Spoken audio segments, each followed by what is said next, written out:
this one. Okay.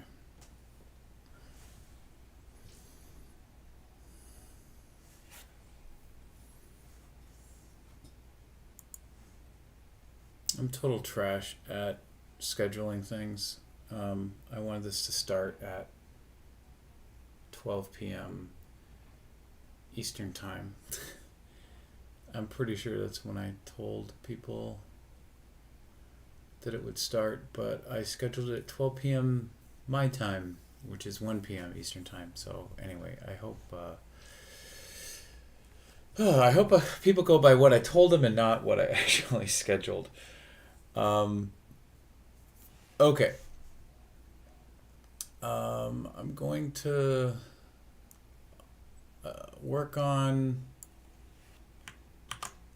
STK7 some more.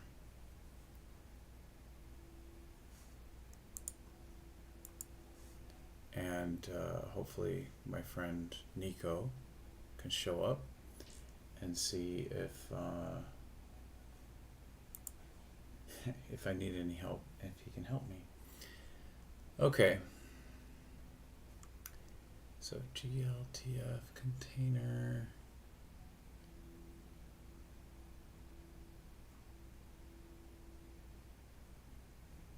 Where do I set that? Math.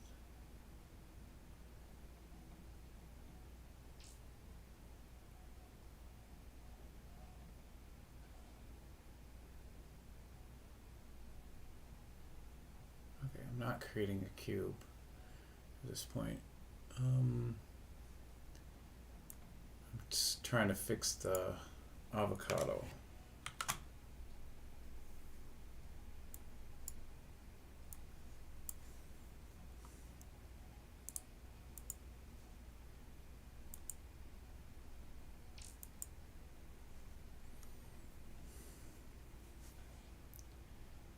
Okay, so we're gonna do this. We're gonna go here.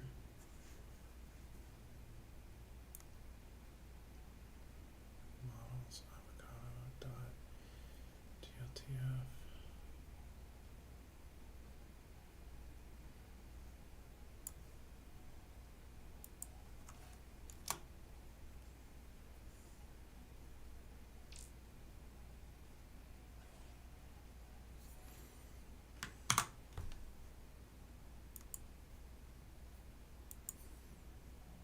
Click run scene.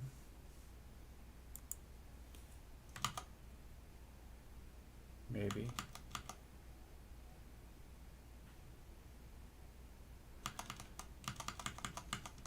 Alright, we'll open inspector.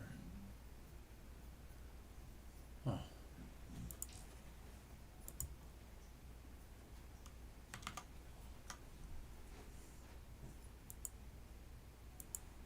A little delayed there.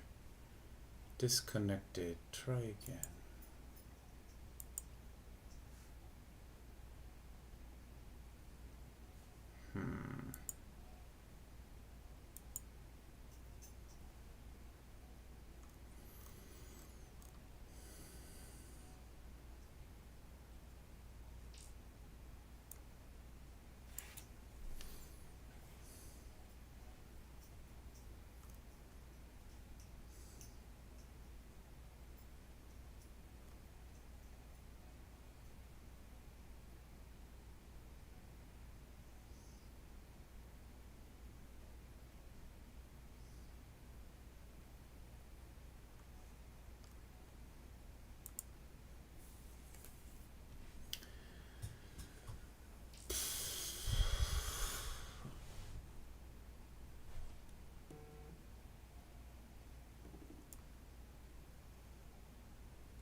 Hope you like my background music of Vipiro reroll. Still trying for the legendary. I don't even know if there's any legendaries still out there. Last time I heard there were still 3, but oh, considering that, um, I always forget. I always forget to do my all right. But whatever.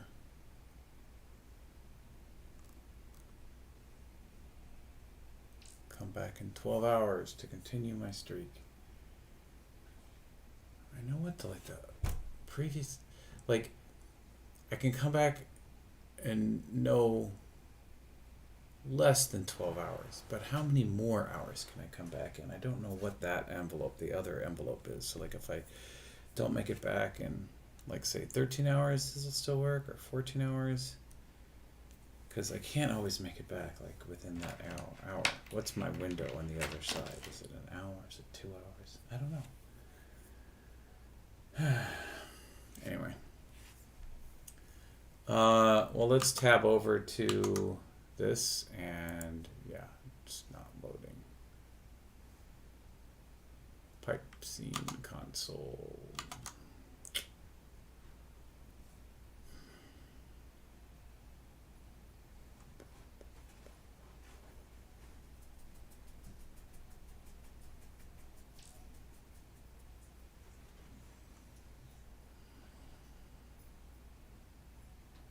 Has to go inside main. Transform, create avocado at 313. The inspector doesn't work. Searching builder assets.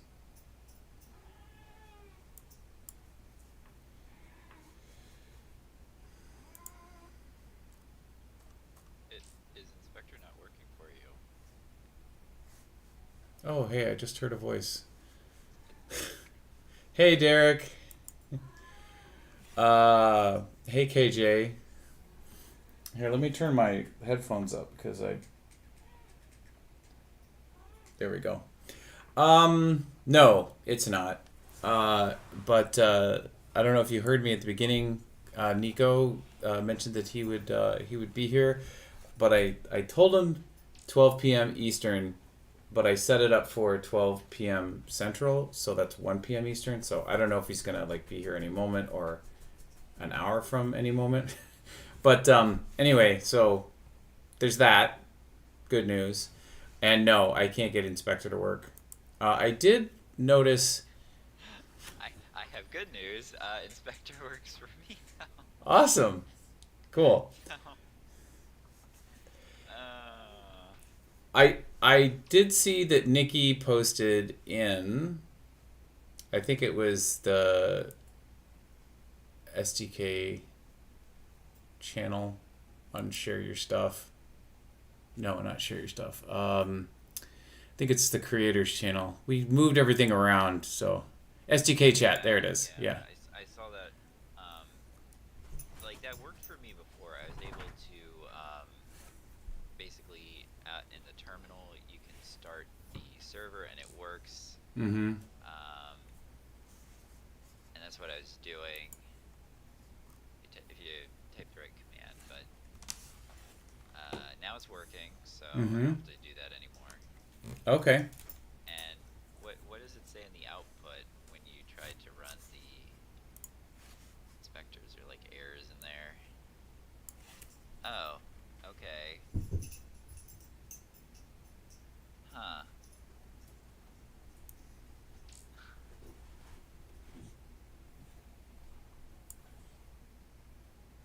Yeah, I have no idea.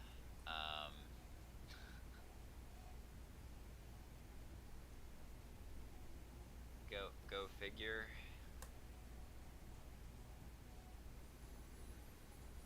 SDK version is older than the extensions. Installing SDK 7.2.4 into workspace. Okay, so it's telling me that that's what it's doing. It's just doing that. Okay, spawning child, process, npm install with product ID, whatever, blah, blah, blah, gltf server started. Added 1 package, changed 8 packages, audited 217 packages. Run npm fund. Yeah. So one of these days, I'm going to run this NPM fund to see how much money I can give them. But right now, I am a little lean.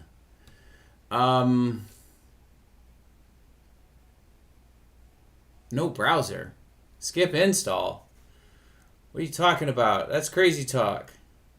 I do have a browser. That's just the. So when you run the inspector, I think it's because it runs in the VS Code. the editor. Yeah. So that's why it runs that way. Okay. Yeah. What is this little, the one over here? That just means that I haven't saved my scene? Maybe that's what it is. Maybe that's why it's not showing up. Hello, Hi, Argent. Okay. ¿qué tal? Fafo. We're Fafoing SDK7. Well, my SDK is working, and it's not working for Scott. So. Yeah. Yeah. Meh. happens. One thing. Tonight is the first cafecito. Is more or less in Spanish. We are going to talk about the integration of an add-on, a Blender add-on that is called RPD Lab into Unity and others. Would you like to come? What time? I'm interested. I just don't know if I can commit to it. Yes. What time?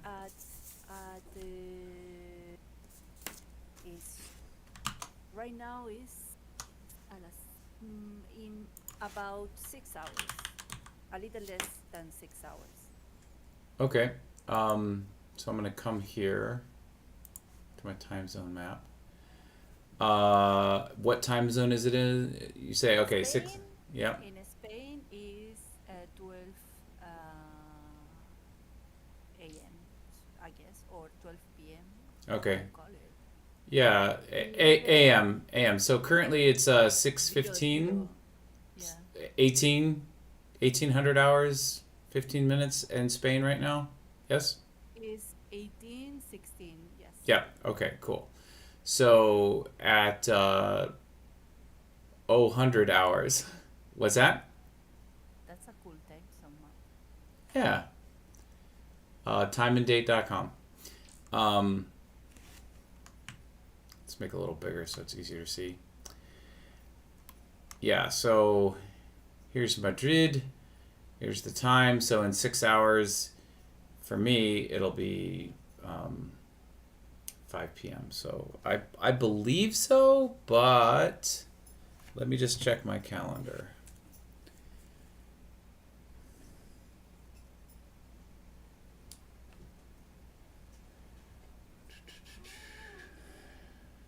Yeah, I don't have anything on my calendar, and my family hasn't put anything on there that would prevent me. Oh no! Wait a minute. I'm going out to dinner with friends. I do remember that, and that's not on my calendar.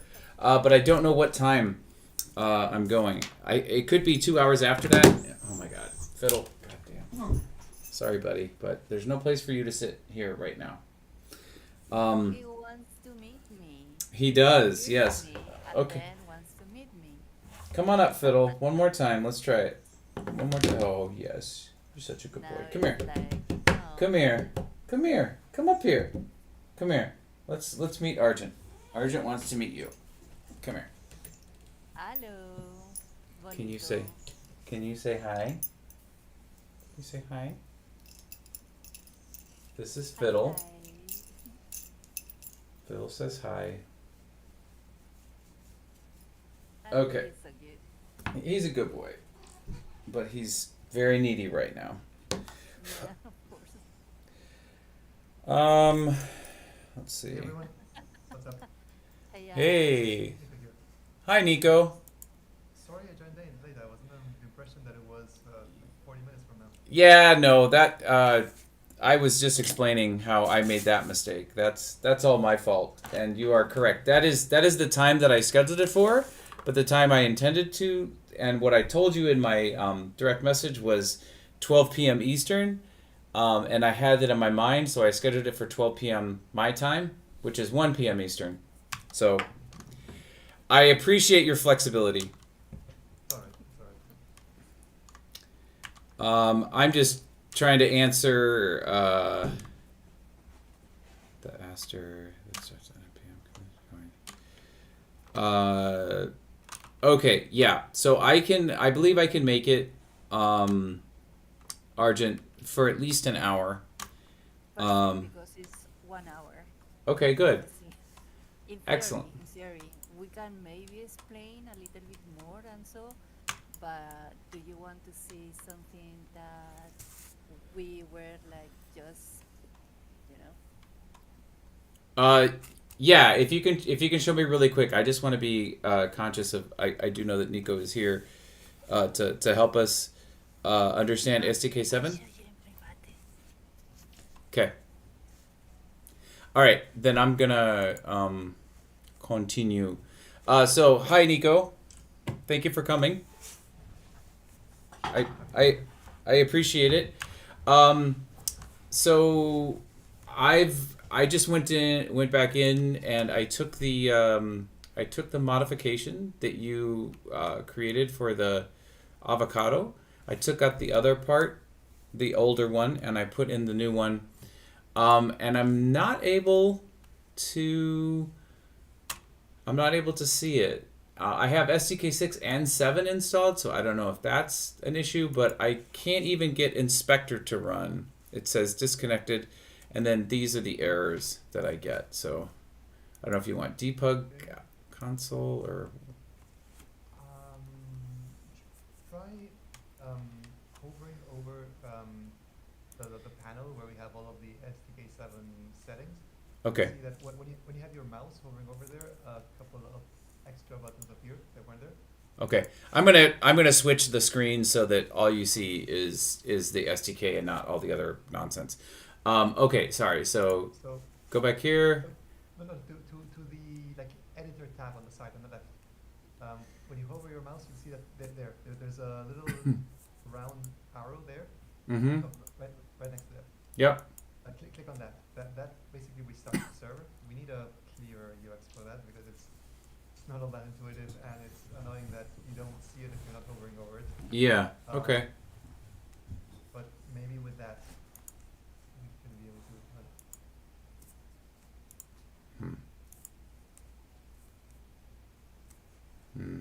No. Yeah. So weird. So you're running a scene that you had built before, right? This is not freshly created. Correct. This is a bent up paperclip that I straightened out and then bent back into a paperclip. So do you want me to just start from scratch? Which I can. Maybe we do better to do that. Yeah. Okay. Okay. I don't know what could be going on.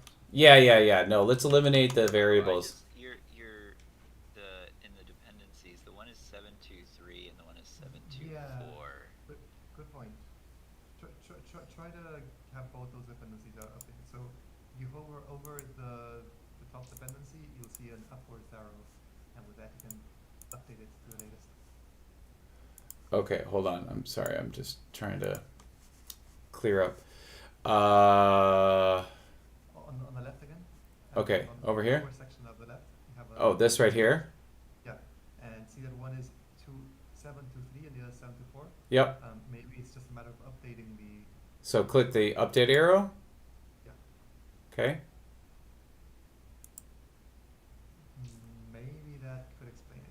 Okay. So now. Update No, all. that would. Oh, I mean, it just Okay. make sure that you have the latest version of everything. Okay. That's like the quick. Mm-hmm.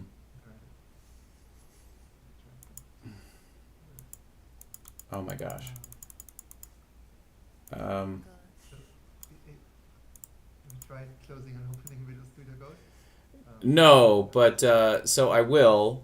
What I also want to do is I'm just going to delete everything in the directory and start from scratch, as you were suggesting. Okay. So Visual Studio Code. Also, I saw that you were still using the old version of the avocado.gltf. Oh, okay. I have I created a different version of the avocado, and the difference is that this one has colliders built in, so that you don't. You had have mentioned that, to- yeah. Yeah, okay. All right. Okay, so I have a totally blank directory now here. I'll go relaunch Visual Studio Code. Are you sharing your screen? Because I'm no longer seeing it. Okay, hold on. Screens. Screen Maybe 3. when you close the window. Go live. Okay. Can you see that? Yes. Okay. Okay.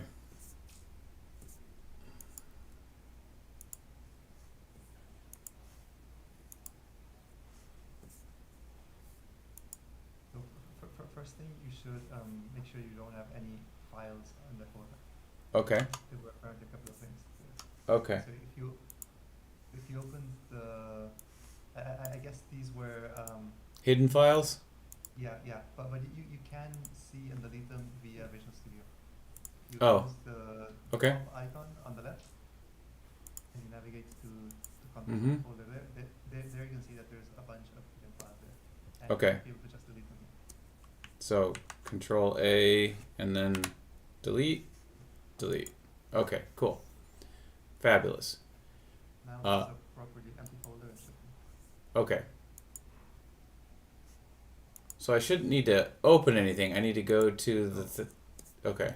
Right, you should have to create a folder, and it's odd that you have that option. Maybe it didn't realize that there was a change. It didn't update its list of possible things that can run.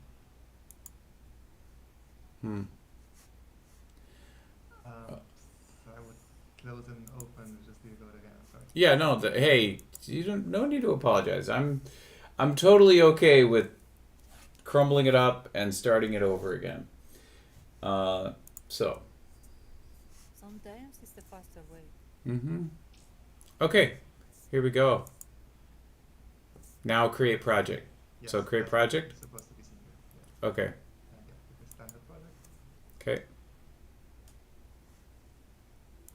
And now it's installed. Okay, But- where would I get the new avocado? Is that on the documents page? Yes, it's linked there in the 10, the SDK 101 page. Okay. By the way, yesterday I recorded 2 little short videos about how to do much of this stuff. They'll be uploaded by peanut butter. Oh, cool. That's cool. Excellent. Okay, so STK7, getting started, and then quick start, or where should I go? Yes. Okay.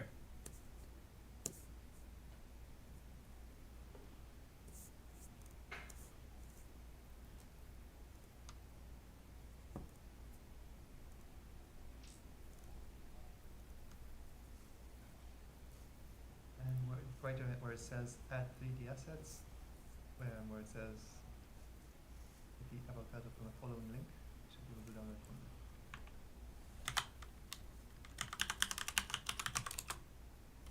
There we go. Okay.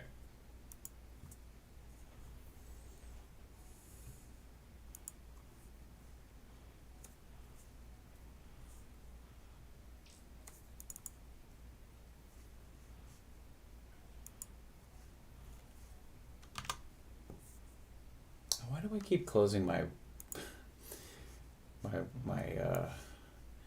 file explorer? Okay. There we go. Too sometimes. Yeah. Visual Studio Code. Here's the avocado. Oh, it's just the GLB. Okay. Well, we'll extract it here. Nice. That was also intentionally trying to make it more straightforward. Also, I changed the scale so that you don't have to scale it up by 30. Uh-huh. Just felt like it was unnecessary friction for the first experience. Yeah. Okay, cool. I'm gonna copy this. I'm gonna make a models folder because I know that that's going to be expected, and then I'll paste it in here. Okay. All right. Let's go here. and I want to go to what is it? Is it index? That Yes. okay. Okay. All right. Yeah, there you go. Fascinating. All right. Uh. By the way, we've also changed the content of the index file, and now it's a bit more of a mini tutorial in itself. Oh, it is. Okay. In fact, remember that you went through a pretty confusing and frustrating experience on this other session, Mm-hmm. where you had a cube that was created both by the code and then was also a cube being created by the inspector. Yes. And it was pretty confusing that there's two cubes and which is which, and it was kind of misleading. Yes. That maybe they're the same cube. Well, now actually they are the same cube. Okay. We made it so that the cube that is being fetched by this code, Mm-hmm. it's not being like instanced by the code, but rather we're fetching it by name from the cube that is added by the inspector. So if you open both the inspector and the scene at the same time, you'll see that there's just one cube, and you can move it with inspector and see it have the scene as well. Okay. Hmm. Oh, It still doesn't like it. Well, here, let me try to run the scene. Let's see if that works. This didn't work last time, so I just clicked open in browser. But here, let's go back here. There was a little message. Maybe this is socket disconnected. Please refresh page. Okay, that probably doesn't help.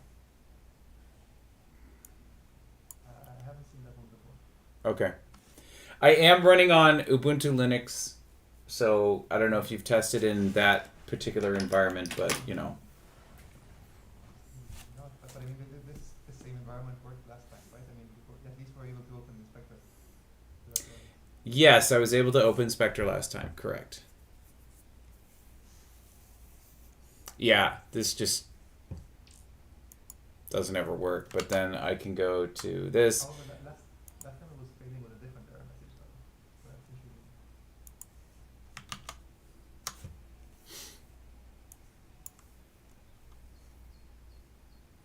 Unexpected token plus 10.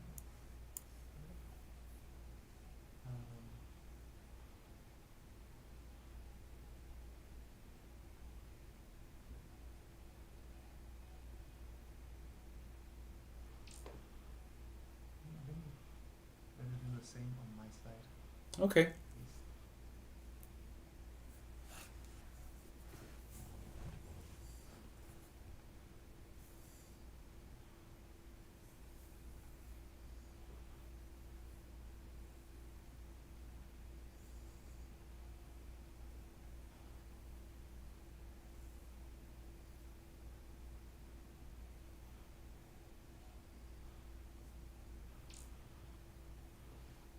So I'm creating a brand new scene also on my machine. Mm-hmm. Scratch project.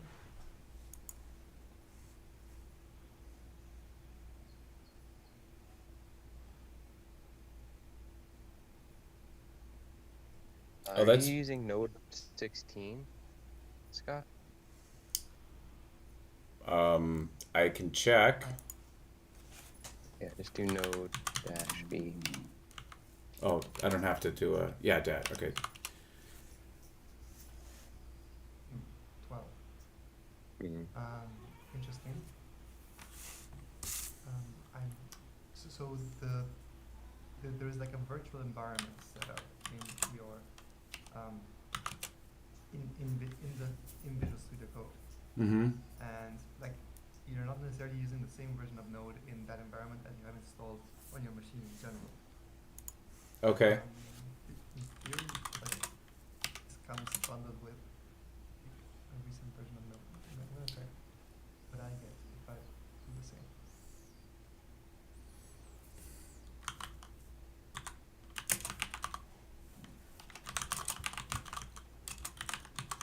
Oddly enough, if I do Node B on that same context, I get 16 or 14. Maybe that has to do with what we're seeing here. I have 18, which I think is the long-term support one. Interesting. The update command takes no arguments. What?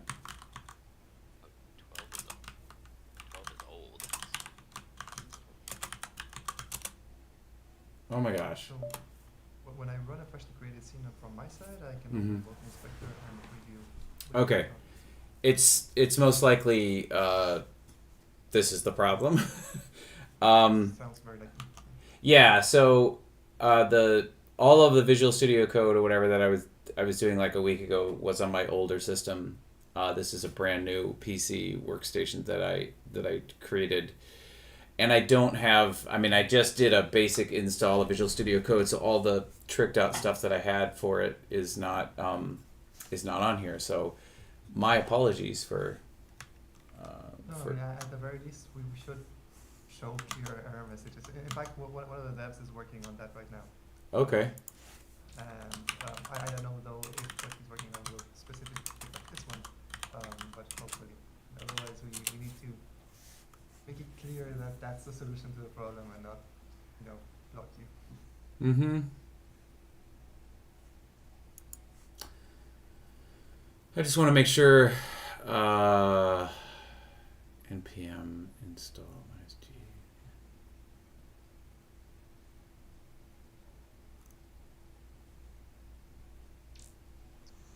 I just posted an article about a program NVM, which is Node Version Manager, so it lets you like install multiple Node versions.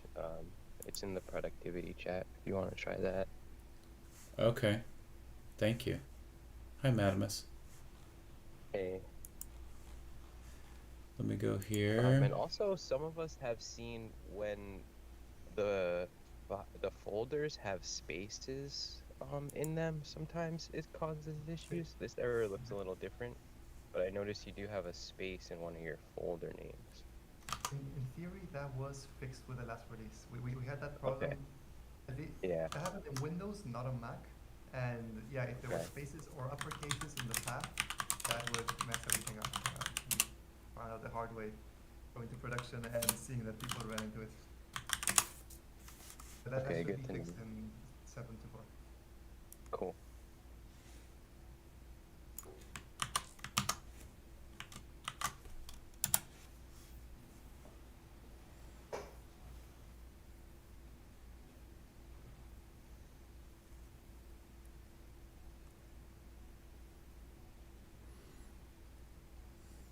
The NVM installer script creates an environment entity to the login script of the current user. You can either log out and log in to load the environment or execute the command below to do the same.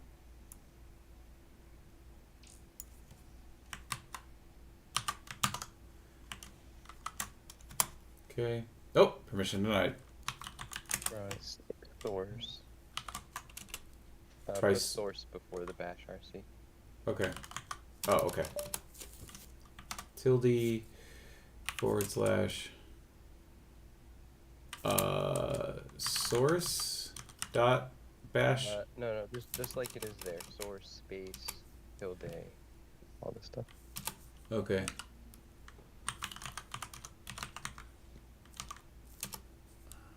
No. Just like that's the command right there in the web page to run. So source. Oh, God. Okay. Blah, blah, blah. Yes. That's the actual command. That is the actual command. Okay.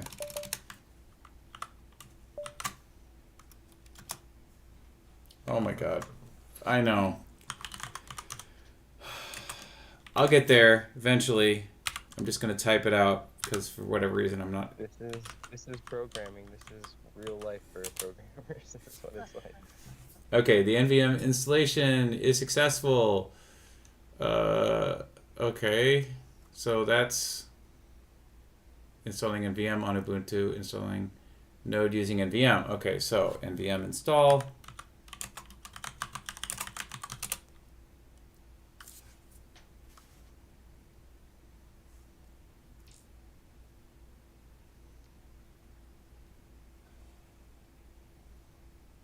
Okay, so now if I do, all right, I've got version 20. So you can also install the long-term support version of Node, working with NVM, NVMLS, remote. So should I revert to version 18? I mean, that's what. Yeah, I will go with that just in case. Okay. Okay. Um.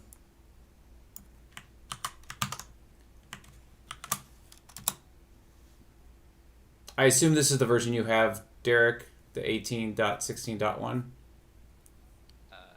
Yeah. Okay. Sounds good.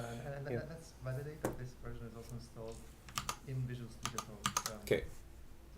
And so, I think you still have to do nvm use 18.16.1 to switch to 18.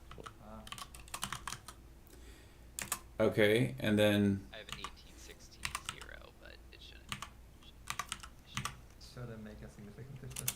Yeah, it's I the mean, current long-term support version, so okay. should keep working. Okay. So I'm now using it. I closed Visual Studio Code before I ran these commands. Now I'm going to open Visual Studio Code again. Here I'm going to type in terminal when it comes up. Well, I'll just do that. Okay. Hmm. Okay. Can I do the nvm command in here, Madamus? Yeah, should be able to.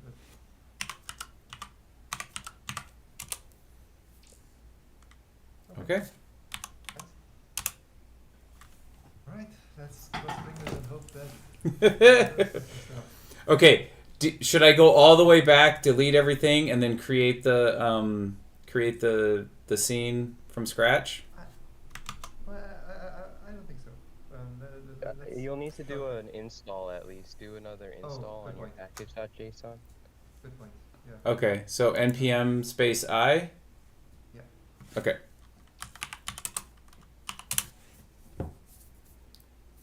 Okay. Moment of truth. Okay. Let's call up the inspector. Do. Inspector gadget. Hey, hey, hey, hey! All right. Oh, good. Nice. Okay. That would have taken me an hour and a half all on my own. Thank you all. Thanks. We learned something. Yes. Um, Okay. and I'm taking note of this. At least I'm going to put this in the troubleshooting doc. Okay. I am recording this too, and it should be streaming to our YouTube. So if you need like to link to something as a reference, you can just go to CBD's YouTube channel, and I'll send that to you, Nico, later. Anyway, were you going to say something, Argent? How is that you know Inspector Gadget? Because I'm a father with 2 teenage kids, and I'm a teacher, so it's my job to know these things.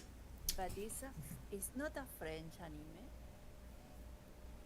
Um, I knew that it was popular in the United States. I'm from Argentina and I grew up with that as well. yeah, it's Bandom animation, so they're like global. They have their claws everywhere.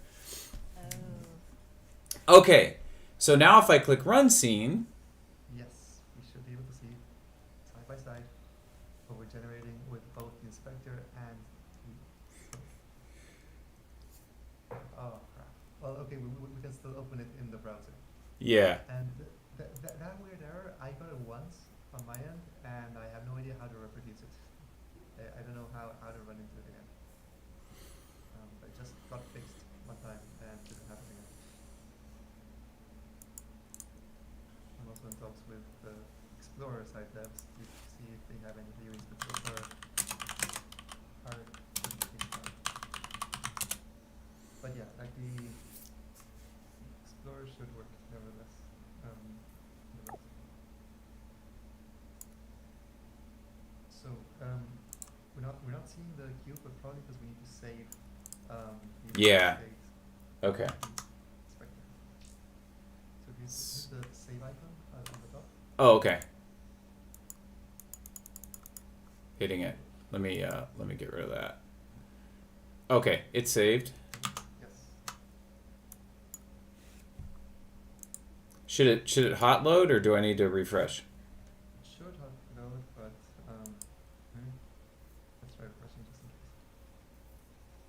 case. Okay.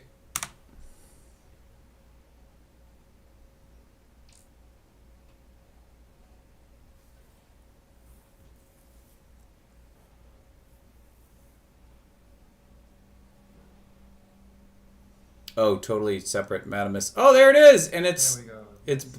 blue. Is that blue? And, yes, and that's on purpose. It's blue and it's spinning, unlike what you're seeing on the editor, and that's because we're doing those things via code. Aha. Okay. Cool. So and this is pretty much the video I recorded yesterday. Mm-hmm. We can go over the stuff that we're doing there. Mm-hmm. So on the main function, Mhm. function runs as soon as the scene starts. Mm-hmm. But the useful thing of the main function is it runs after all of the stuff in the inspector have been added. So like in the scene life cycle, first everything that you added in the inspector gets added to the engine, and then you run main. And thanks to that, we can reference anything that you added there via the inspector.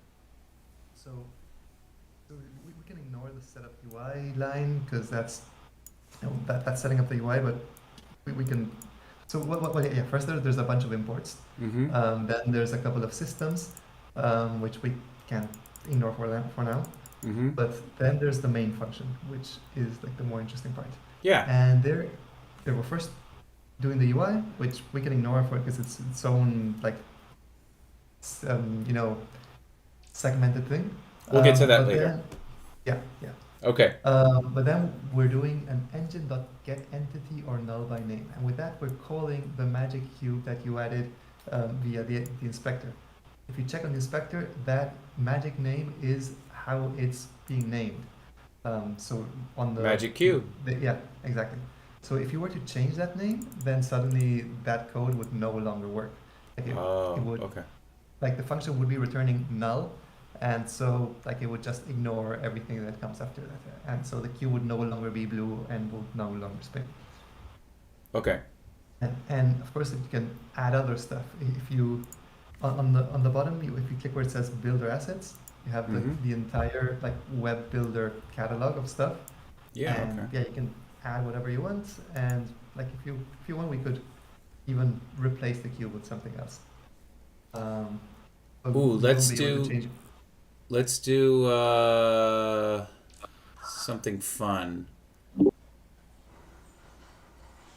Like Although I realized you wouldn't be able to change the color. That's because okay. It's not a primitive. Yeah. Ooh, how about a phonograph? Mhm. So I just drag it and drop it in there?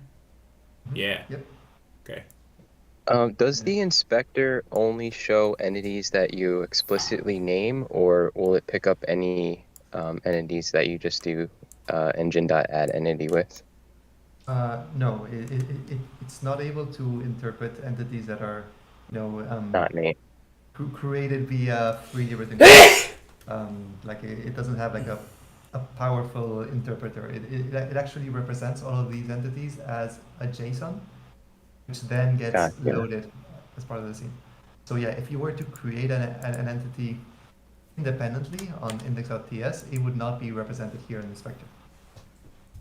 Gotcha. Okay. Thank you. Is there another? Oh, go ahead. So where is it saving your inspector work, and then how Mhm. is it interpreting that and using So- it? We can take a look at that. So you go, Scott, to the right, the very first icon to see the. Sorry, on the left. Sorry. Mm-hmm. The left. The very first icon on Visual Studio Code to inspect the files, the project. Yeah, that one. This one? Okay. And open up the assets folder and scene. Okay. The bottom one. Yep. There, the main.composite, that is the file that stores like all of the stuff that is like being positioned via inspector.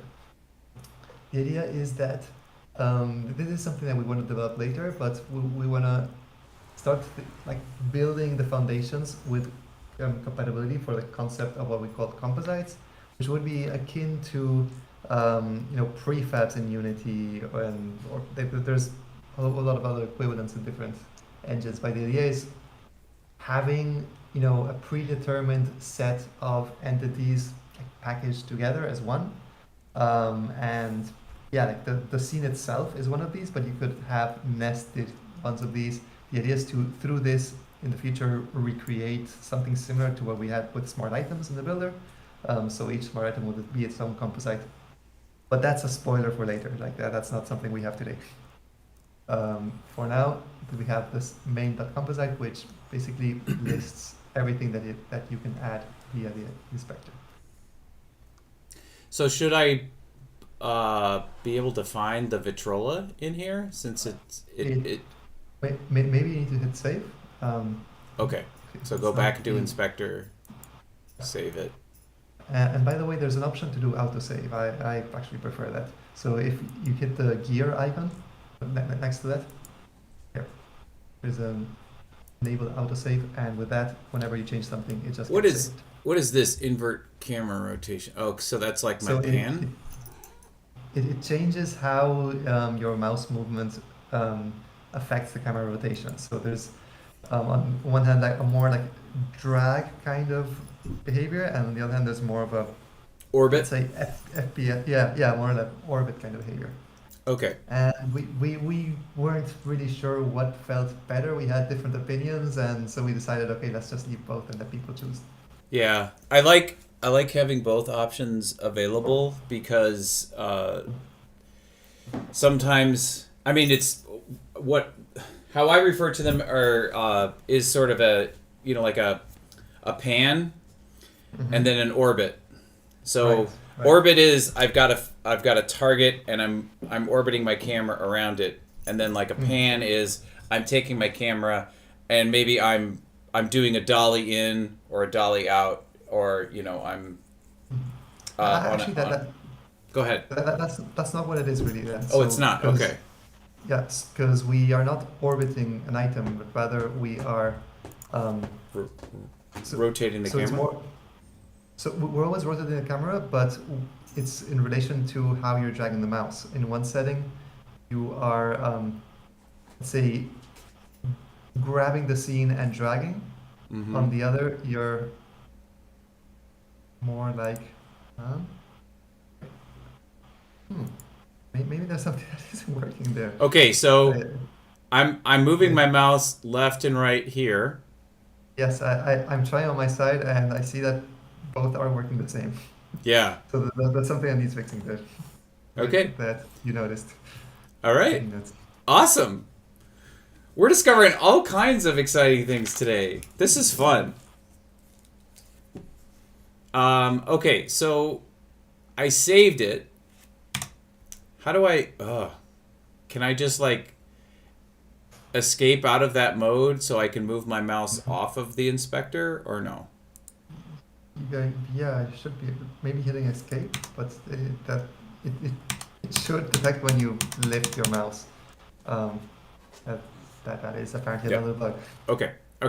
All right, so focus. I want to be able to go back to the main.composite and then find the Vitrola because I saved the file, so then that in essence updates the main.composite.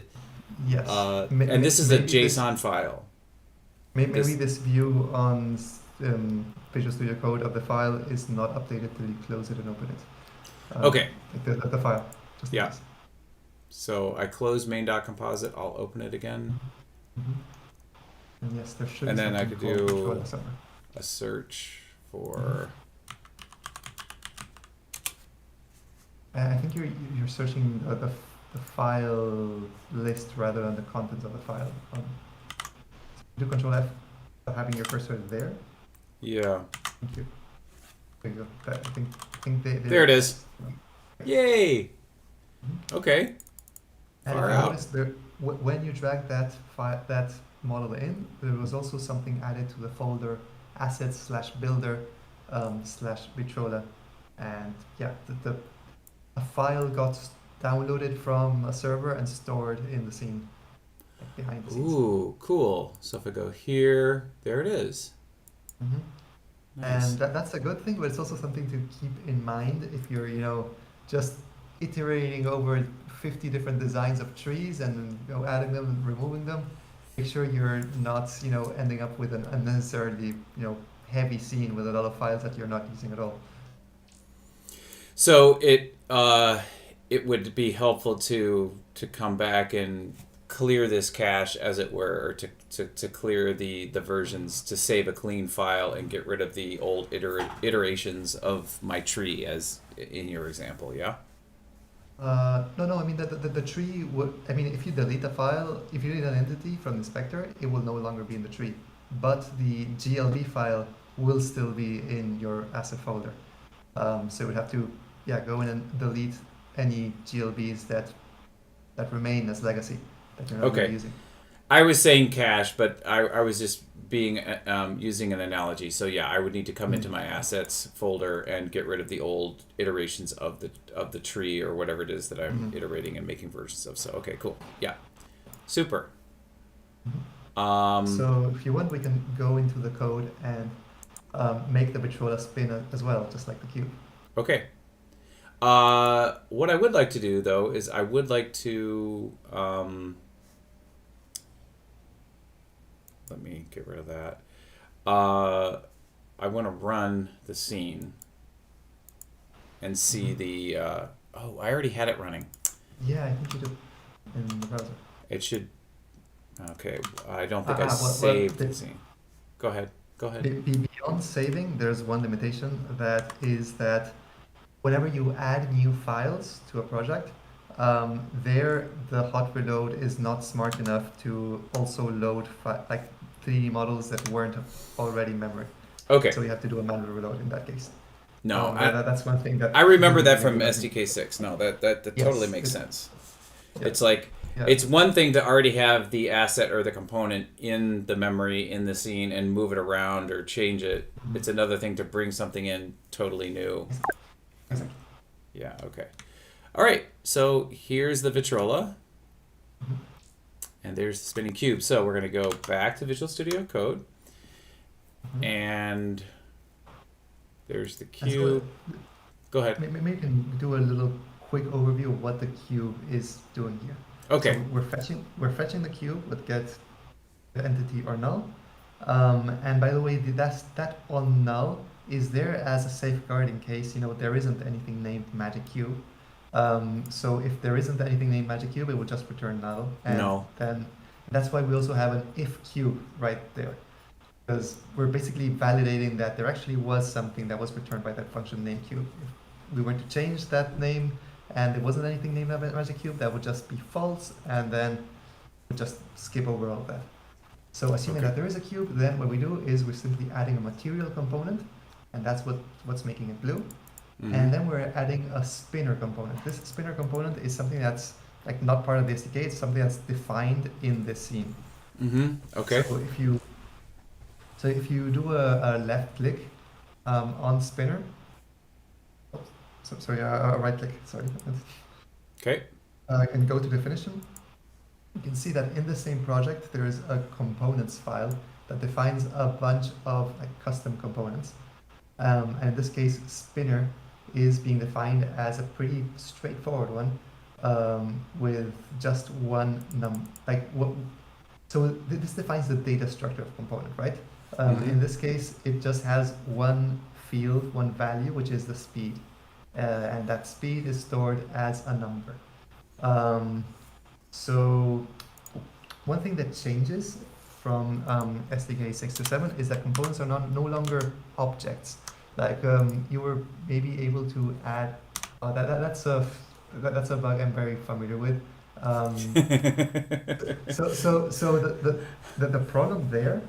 Yeah. And I really want to fix this one as soon as possible. But there's an ugly workaround here. Is that when you save the first time, the scene breaks. But if you save a second time, it gets fixed. So you don't need to do a full reload. You just need to save a second time. Okay. And it's horrible, I know, but So Control S. Okay. That's bad than just having to do a manual reload every single time. Okay, no, that is better. Okay, so I just come back here and save it again. Or maybe you need to actually make a change and Oh, like make a change and save it. add a space somewhere like that can be completely relevant. Yeah. Okay. Ooh, that's super fast. Yeah, look at that. Yes. Awesome. So Sorry, I was just. I don't know why your avatar is not rendering. That's another mystery. Oh well, Um, I don't care. Look at how fast he's Yeah, spinning. it does. Holy buckets! Look, it looks like I'm in Hyperfy because whenever you dance in Hyperfy, it moves the camera around like that. It annoys the hell out of me. Anyway, sorry. Okay. um, Yes. so we have this component which is being added here to the cube, and if we were to just add that same component to our Vitrola, it would also spin the same way. If we want, we can try that out. So Yeah. like, so maybe before we do this whole cube equals engine whatever, we can do something similar and do something like const Vitrola equals Here inside engine. main. Yes. Okay. It needs to be inside main. That's an important part of this. Because otherwise, the stuff from the inspector will not be loaded yet. Okay, so what am I typing out? Const So- Vitrola. Vitrola equals the same as we're doing below. Equals engine dot get entity or null. Oh, it's lowercase. Okay, get entity or null. Mhm. Okay. No, it's get entity or null. You Oh. didn't get component or not. Yeah, I just highlighted the first thing that came up after get. All right, it was there, but not the first one. The second one there. Yeah, Okay. that one. Okay. And now it's called Vitrola with a capital V. Not sure if it's case sensitive, but just in case. Yeah. And with that, we have our reference to Vitrola, so we can do if Vitrola just to make sure that we're safeguarding in case we then remove it or rename it. If I did parentheses Vitrola. Mhm. Okay.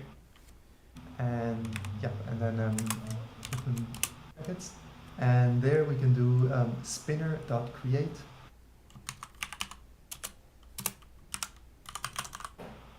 Dot create. Not space. Is that right? Spinner dot create. Spinner.create, yeah.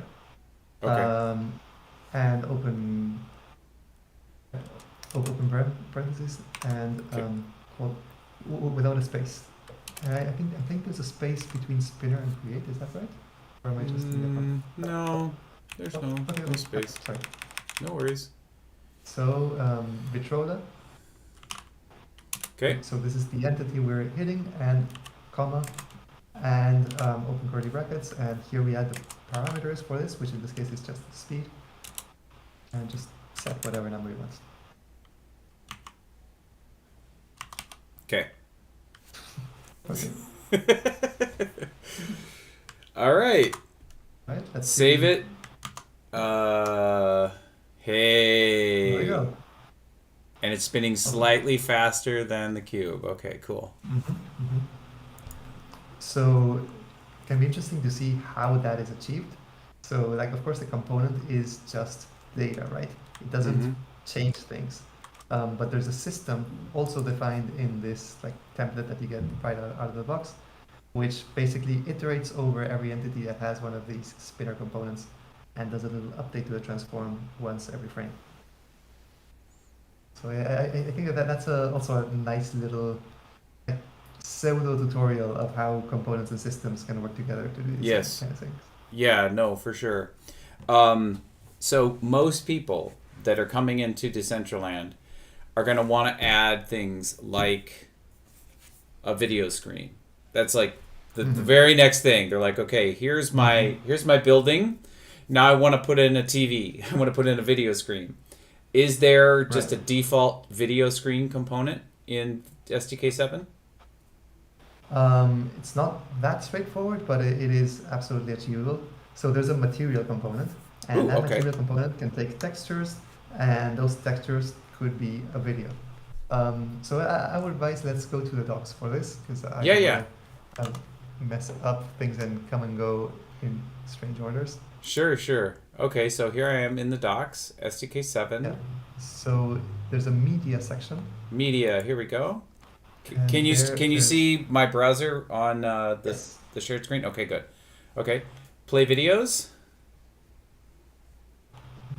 Is that what I want? yes. Okay. This is it. Okay. So there are a couple of snippets here, and so basically, you can project a video material onto any primitive shape. Usually, most of the times you just want a plane, but you could even go for, a cylinder or a cone or whatever makes sense. I've seen, Could I do a cube? yeah, yeah. Like if I Okay. wanted to, could I put the camera projector like at 45 degrees from all three sides so it projects on there, and if I don't know. Yeah, I'm just trying to create. You said a primitive object, but I want to make it as gnarly as possible. Instead of like straight on one side. I mean, that would be cool, but I don't know. Mhm. I don't. Have you ever seen those? Like, did you the Van Gogh experience where they project with these high res projectors on all these walls, but there's also like props and stuff, stools and Mhm. stuff in the scene, and then they'll project on that, and it'll make that like look like it's part of the painting. I forget what it's called, but you're projecting a 2D image on a 3D object, and it makes that 3D object look like it's got a different moving animated texture. That's Right, all I was right. thinking. So So I the, mean, yeah, go you ahead. can't project light onto things in the center end because Yeah. we don't even have light. Um, Right. Yes. but I mean, You you can raycast, map. yeah. Yeah. Go ahead. Yeah, no, but what you can do is you can map the texture in different ways. You can use the UV values to map different parts of the texture and stretch them out, and like you can play somewhat with that. Okay. All right. So you might be able to achieve a similar effect. Okay. Well, whatever. Yeah. Sorry. I'm being a little impish. But yeah, let's just let's just like I said from the start, we'll just maybe just a simple screen of video, because that is anybody that I talk to that wants to do anything in a scene in Decentraland, that is the next thing that they ask about is video. So okay, so Right. there's a video player Hmm. Yeah. and a So mesh the, renderer. Sorry, go ahead. so as I was saying, that there's the material with the video texture, but also there is a video player component which is really just taking care of the state of the video, making sure that it stores, if the video is playing and how far along the video we've gone. Okay, Um, I'm gonna and grab M3U8 file, or okay. I'm not a file. I'm just gonna grab a link to an M3U8 URL, and that's what we need in Decentraland, right? To be able to stream the video. Yes. Yep, that should Okay. Okay. Let me go to my library, and I'm just gonna get this from. This is like our open source material. This is for the CBD screen. If I go to advanced settings. I have an ulterior motive here, Nico, because people have asked, how do I get the N3U8 URL? So I'm just putting it in this video so I can reference to a timestamp in this video. So yes, you go to Vimeo, and CBD has a Vimeo Pro account, so all of the artists that are in Mesh can just send us the video. We'll host it here, and they can get it from that. So if we click on is it distribution and then video file links, shout out to CK Bubbles for helping me remember where this is, and then copy the link. So now I have a link copied. I'm gonna come to Visual Studio Code.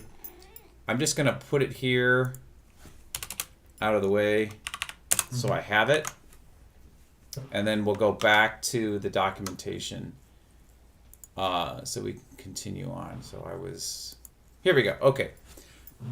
Thank you for allowing me that little detour, Nico. Please continue. Of course.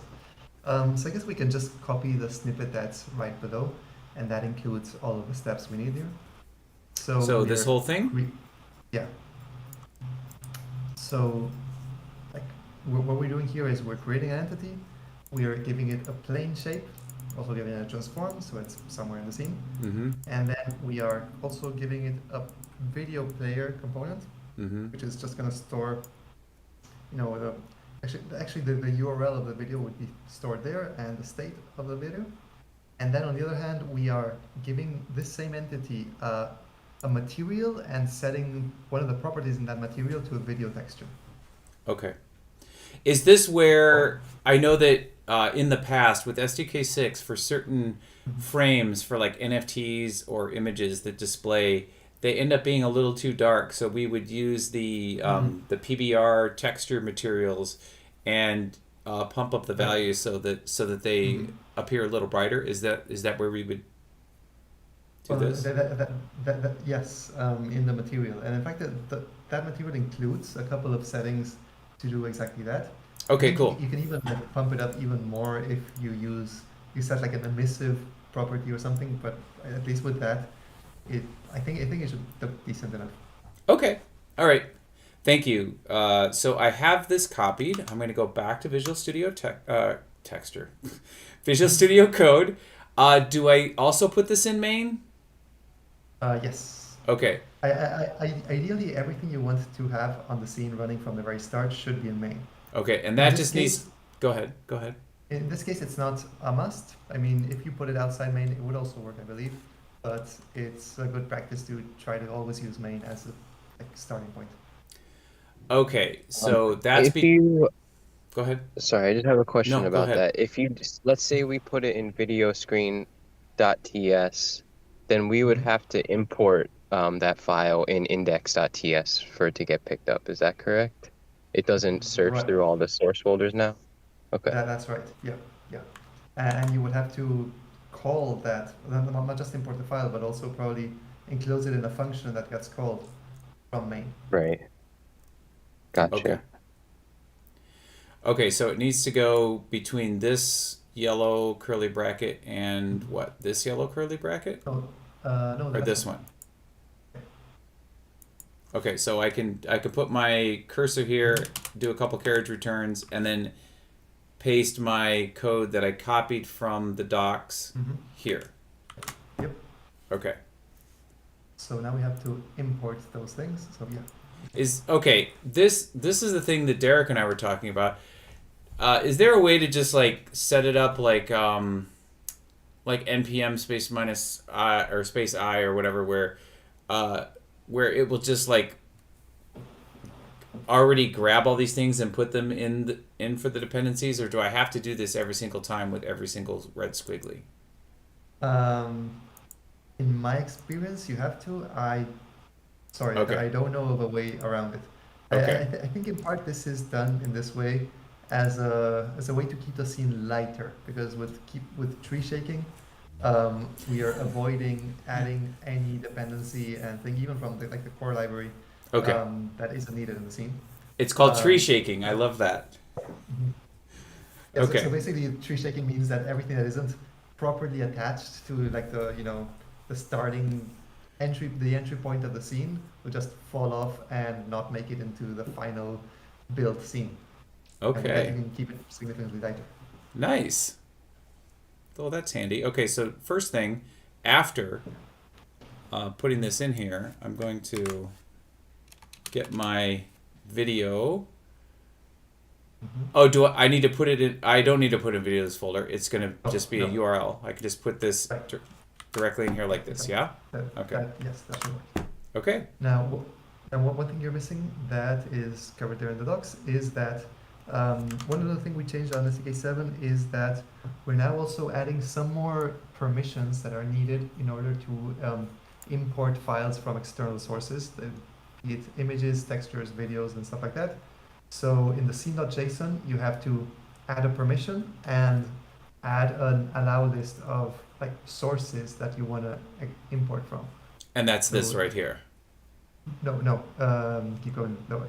That actually is exactly what you have right now. Okay. That's the version of fetching a video from an external URL rather than a file. Okay, cool. But if you keep scrolling lower, there we go. And you have to, yeah, add that to scene.json. Okay. So in the required permissions list, there's an allow media streaming, and then in this case, as we're streaming from Vimeo, you need to add Vimeo to that allow list. Hey, Nico, it's Lastrom. Why the Hey, what's up? additional required? Hey, what's up? Why the additional required permission for this? Like, what's the rationale? So it's mostly in case, there were some kind of, copyright or restricted content or some kind of issue of the sort. In practice today, really, there isn't really, you know, anything enforced in that front, and there aren't any plans for that. The idea was to have, the support for it in case that needed to happen, or in case someone wanted to branch the central end and, have an alternative client where they do want to enforce copyright stuff and whatever, and maybe in that case, they could enforce a filter that only renders scenes that, that have whatever filters. It was a way to keep content like, tagged and more Okay. easily manageable in that sense. I was just wondering if it had anything to do with the encoding. That's all. Because I know, like Vegas they don't use Vimeo. It's a different encoding thing, and I remember the issue came up with Ozzy's stream. Remember, and like we had to switch to Vimeo. Like wouldn't refresh the encoding. I was just curious. That's all. No, it's not related to that. No. Okay. So there you kind of messed up the structure of the JSON. So in the required permissions, there are already a couple of permissions in the default, and we just need to add one more, which is the allow media permission.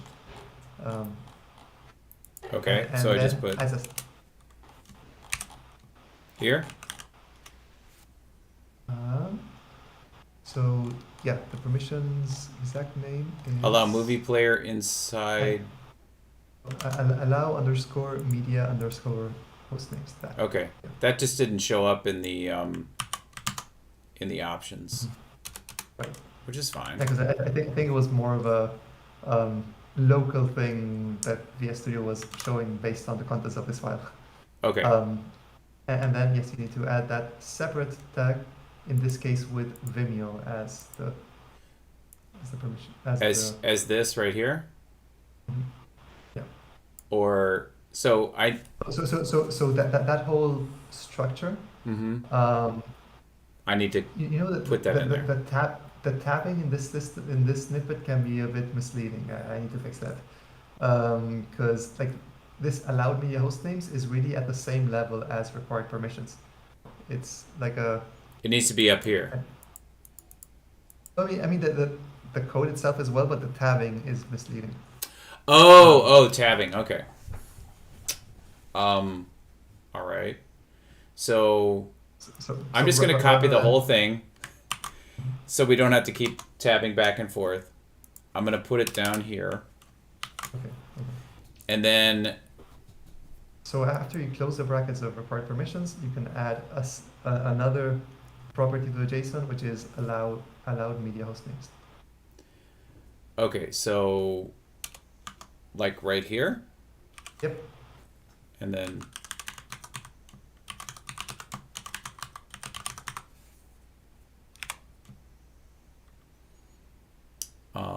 like that, that. And now on this list, rather than some host or whatever, we should be adding video. Yeah. Like this? Good question. Let me check on. We have an example scene that does exactly this, and there. Let me see what. I've just been using the name without any HTTPs, and that's been working for me. Okay. It needs to be in quotes, though. Okay, thanks.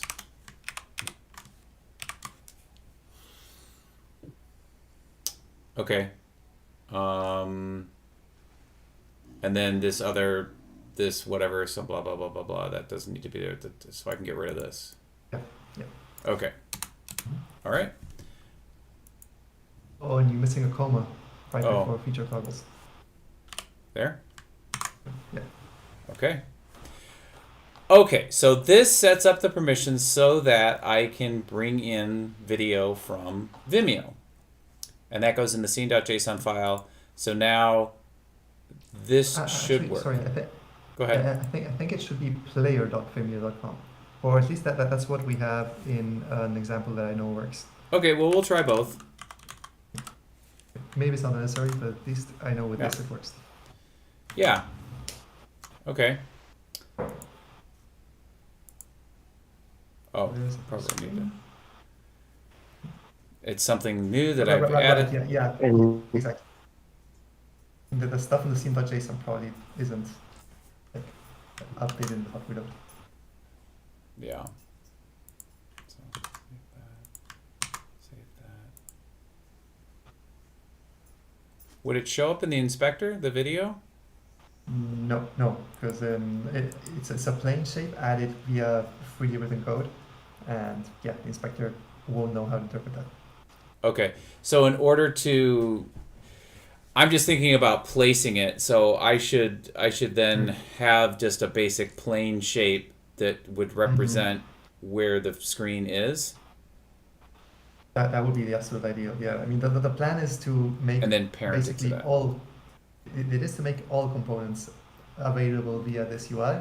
Okay. We started out with the bare minimum, which is transforms and GLTF, but yeah, we want to have plane shapes, mesh renderers, textures, all of these things. We want to also be represented by the UI. Okay. Well, let's go Oh, yeah. back and see. Oh, I gotta save the Oh, scene yeah. again. Yes. Okay. There we go. Save it again. do you have to reload the scene too, or? No, the hot reload. Gotcha. The hot reload fixes. I mean, if you reload the scene manually, it gets fixed too. But the problem is that the first hot reload is apparently often causing trouble. But as soon as you do a second hot reload, it all goes smoothly. It's a really devious bug. We're heavily looking to fix it. Cool. Oh, well, it worked. Yeah, it did. There's the video. Okay. All right. So to position this around using the inspector, it would need to be. I just wanted to complete that thought because again, this is going to be a practical application that I know people are going to come to me and ask me about. Right.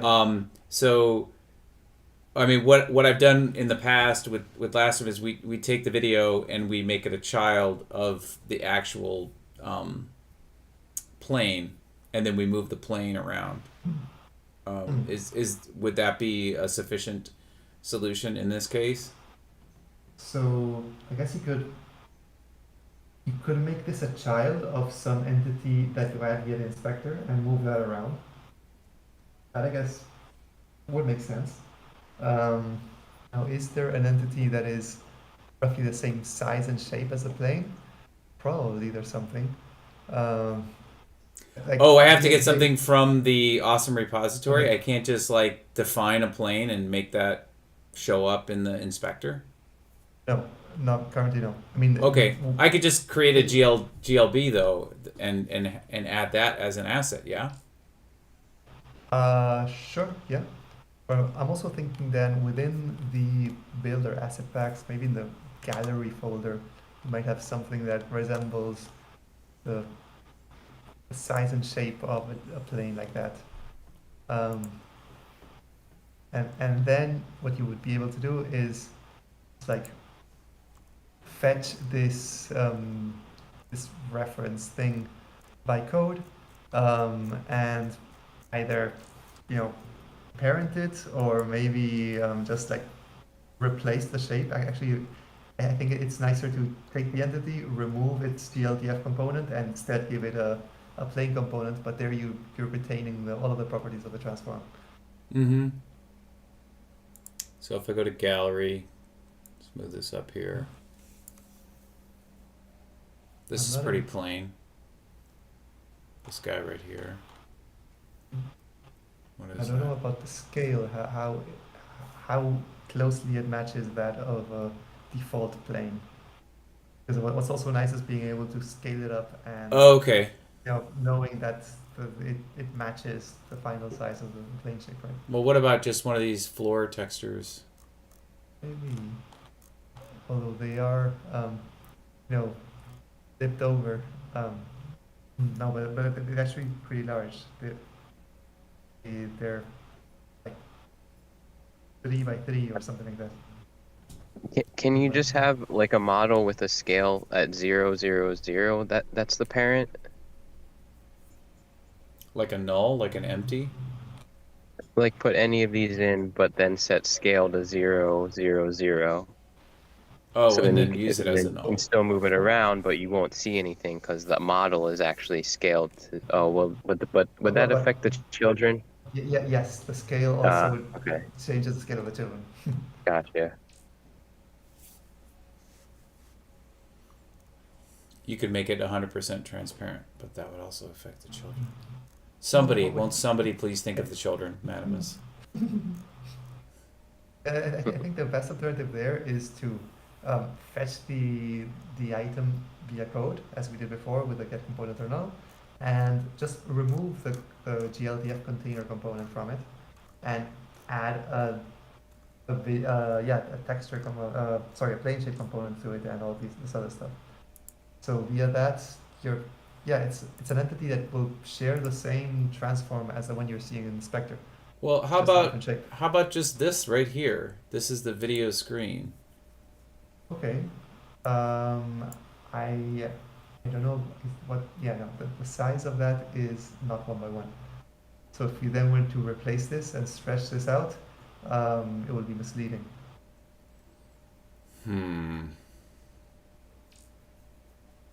Okay. How about the speech bubble?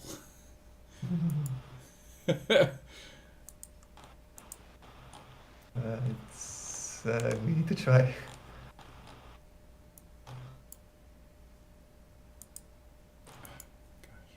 Actually, the voxel asset pack is probably closer. So the size of the cubes in the voxel asset pack is actually the same as a default cube. It's 1 by 1 by 1. Okay. So maybe a good option is to use one of these cubes and then replace it with a plane. There, at least we got the scale right. It's annoying that it would extend outwards 1 meter. We really want it to be flat. Mm-hmm. So just grab any one of these. Yeah, any one of these should have the same scale as the cube. You can actually put it right next to the magic cube, and you'll see that it matches the same size. Okay, I think I'm going to use the glass cube because that will be mostly transparent. Okay, here's a technical question. I just hit delete. How do I get rid of an object in the... over here? In the menu on the side, yeah, you can click the right button. Yeah. Yep. Okay. And I can also select items from that way. And then can I don't know, can I use arrow keys to move it, or can I use the number keys as a slider? No? On a slider? No, I mean, you'd have to just Okay, change the that's buttons fine. numerically there. That's okay. It's just now that I put my mouse in here, it's hard to grab the thing without it getting all wonky. Oh, where is that thing? Ooh. Yeah, I'm not sure why it's the navigation is behaving so badly for you. It's not the case for me right now. Not a big deal. Like It whenever also I is not click allowing me to save. Like it's just got this thing here. Is there a keyboard shortcut to save in the no, it inspector? should be saved. Oh, I'm not sure. But since autosave is enabled, it should. Oh, save. Just maybe- I enabled autosave. Okay, cool. Okay, so I've got my item in here that I'm going to use for parenting the video. So I come back in here to my index. And somewhere in here I've got the other cube.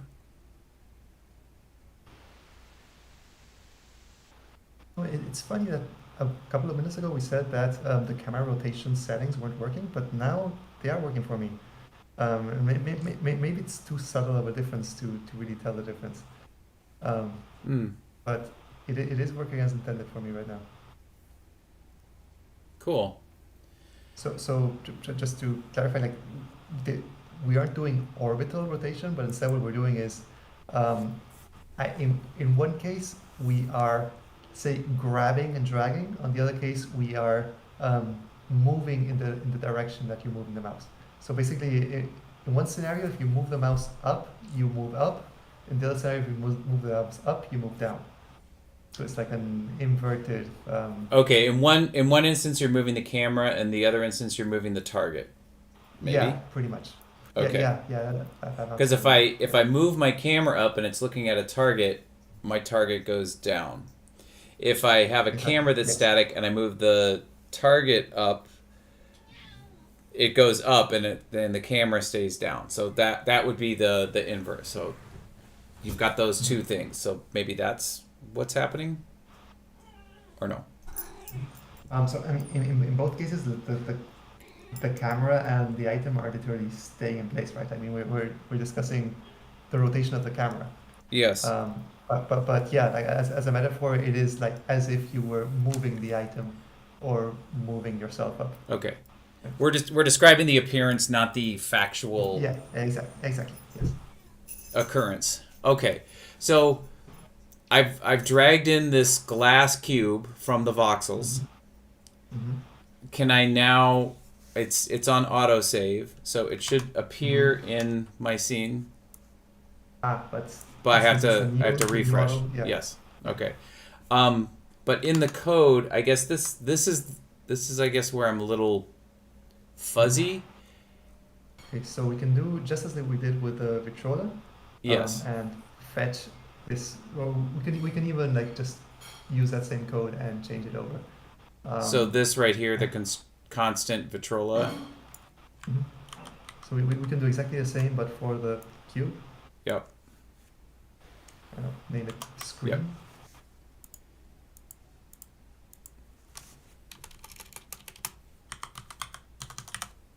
Okay.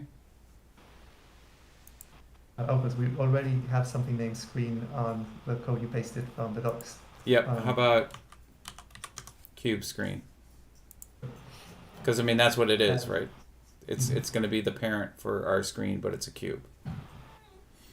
And its actual name is, and I need to get that from the inspector, is glass black. We can rename that if you prefer also. Oh, but there it is in the scene. That's good. I'll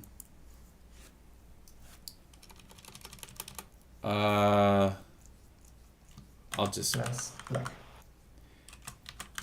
Can I have a space in there? Yeah, I can. Okay. Yes, you can. Okay.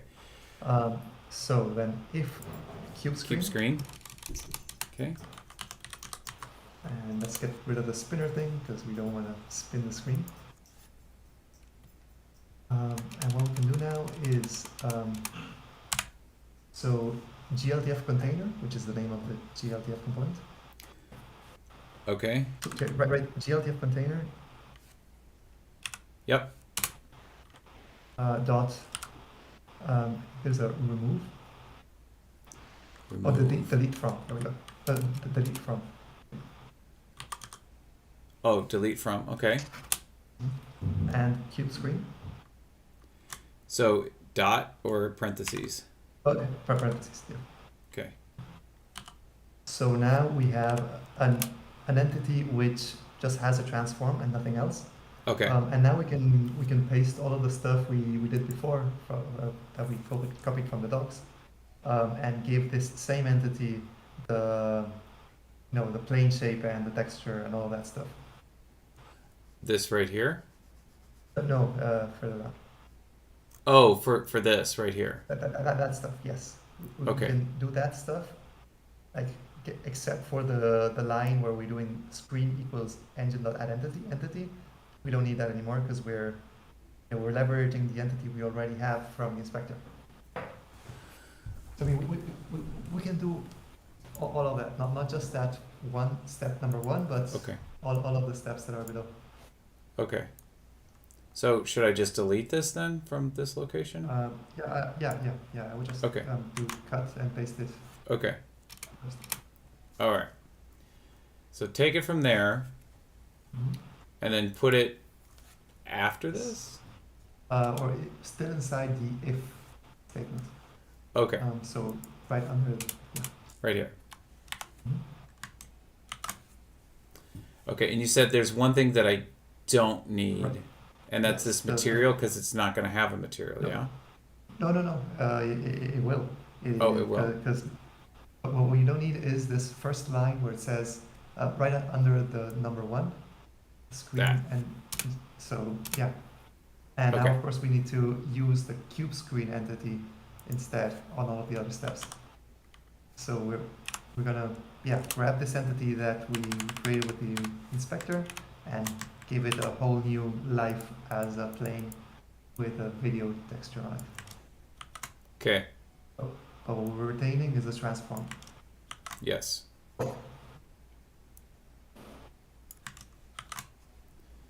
Okay. And then there's one more left on number 3. Oh, right here. Thank you.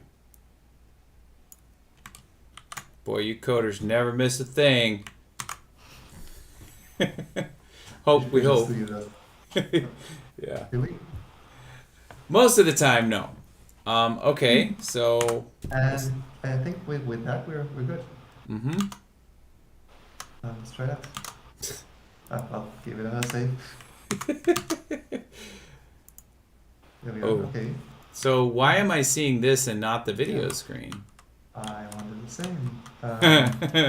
Let's go back and look. So that maybe we got the name wrong. Is it? Actually Well, class? let me do this. Yeah. Let me take Yeah, this and that's annoying to see it all. right about there. Mhm. Okay. So are we in fact fetching the entity? Or maybe we're missing the name? Is it really glass black? Hmm. Let's Let's check go on back these. and look. Glass black, yeah, that's good. I mean, I can rename it here and then rename it back there. We can just call this our what did I call it? What did I call it? Cube screen. Cube screen. Thank you. Mhm. So we'll call it cube screen here. Okay. And then we'll go back here. And here we'll call it cube screen, lowercase c, capital B, or capital S. 0 errors.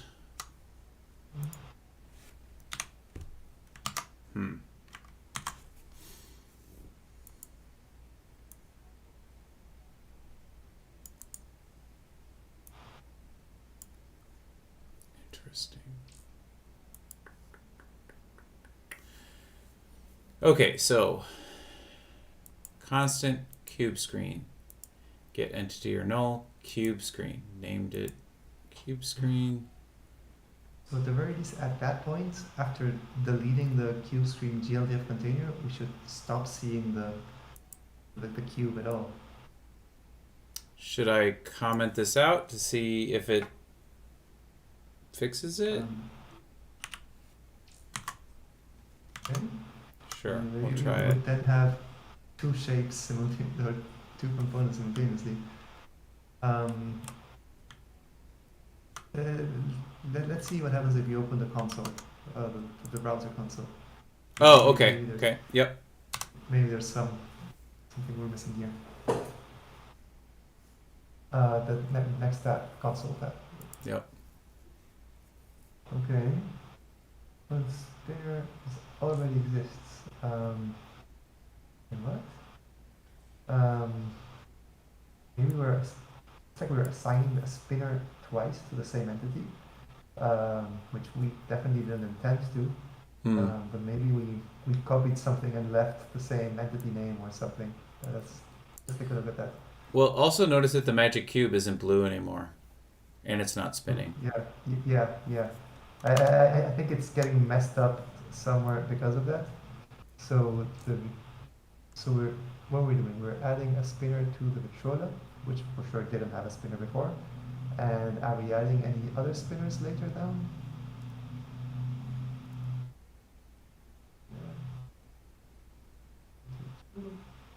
We're just adding two spinners, right? To the cube and to the Vitrola, which are two distinct different entities. Mm-hmm. Um, Here's the spinner to the magic cube. That should be blue. Go up to the Vitrola. Here's the spinner for the Vitrola. Yeah. Okay, looks good to me. And we're not adding a spinner to the cube screen, right? Correct. We I didn't- just we didn't- deleted the whole thing, and all I kept was the brackets, and then I pasted all of this inside. Yeah. Strange. Just in case, let's just get rid of the spinner we're adding to the Vitrola. Okay. So that seems to be getting in the way. It's still, that doesn't look bad to me at all. So I can just leave it like that. Yeah. Okay.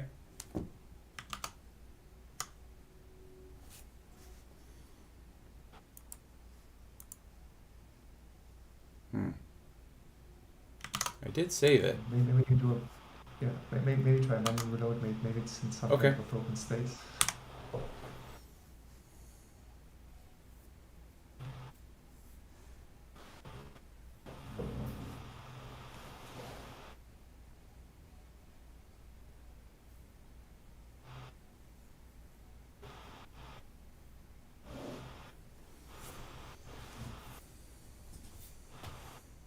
This form already exists. Yeah, I have the hunch that we must have missed replacing some name somewhere and are like referencing an entity twice when we shouldn't.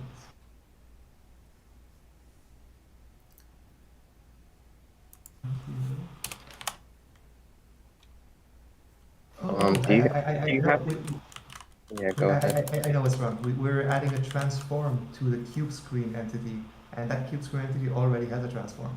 So we should get rid of that line too. Okay. What line number? So line 30.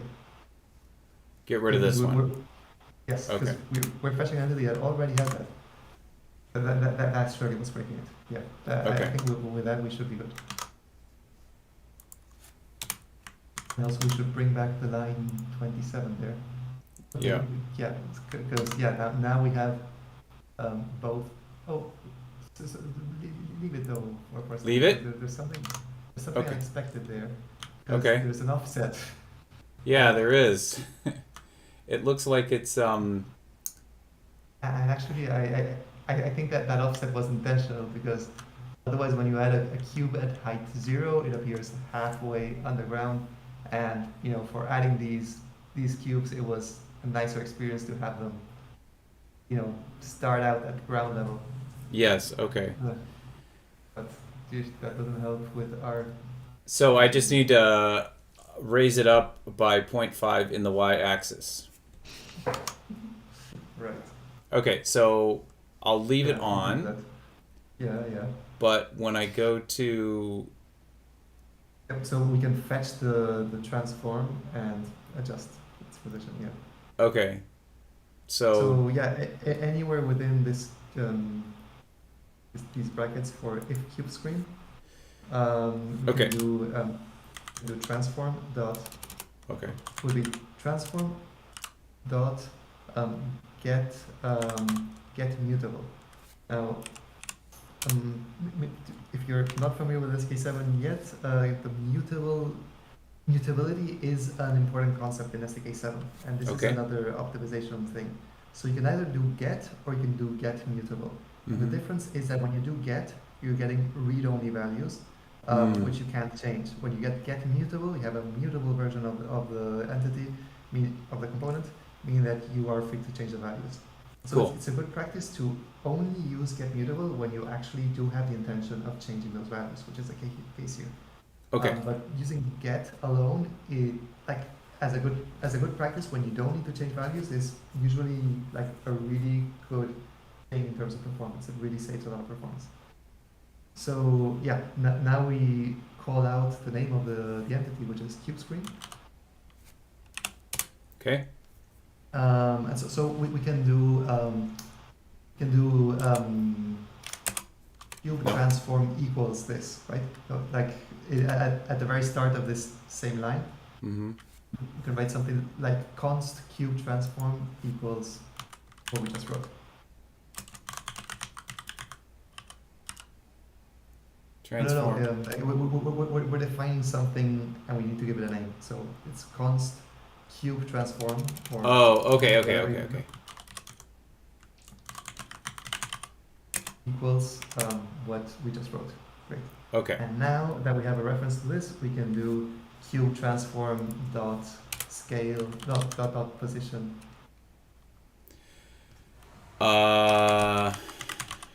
Position? Dot position. Yeah. Okay. Position equals plus equals 0.5 or something. And then just put the value? Yeah, 0.5. Okay, I don't need to put that in. Yeah, position dot y. Yes, because position is a factor 3 value. So if you do position dot y, we only need to change that. Yeah. Okay, and I don't need to put this in parentheses. It's just okay. Nope. Constant. That's right. Okay. If we were changing the whole position, then we have to pass a factor 3 value, but nothing to that. Okay, Oh. so this But, should have changed. Well, it actually did, but the It- problem is it moved the whole entity, including the GLTF. So we're not going to see that offset go away. Well, then we need to You would? offset the child from the parent. So we need to do a get transform for the video. Well, Can we do that? There isn't any child and parent in this case. It's just Oh. one entity with two representations, with two shapes that overlap. I see. Okay. So, like by doing this offset, we are like at least are roughly approximating to what you see in the inspector, but we're not gonna match, the position of the glass thing here.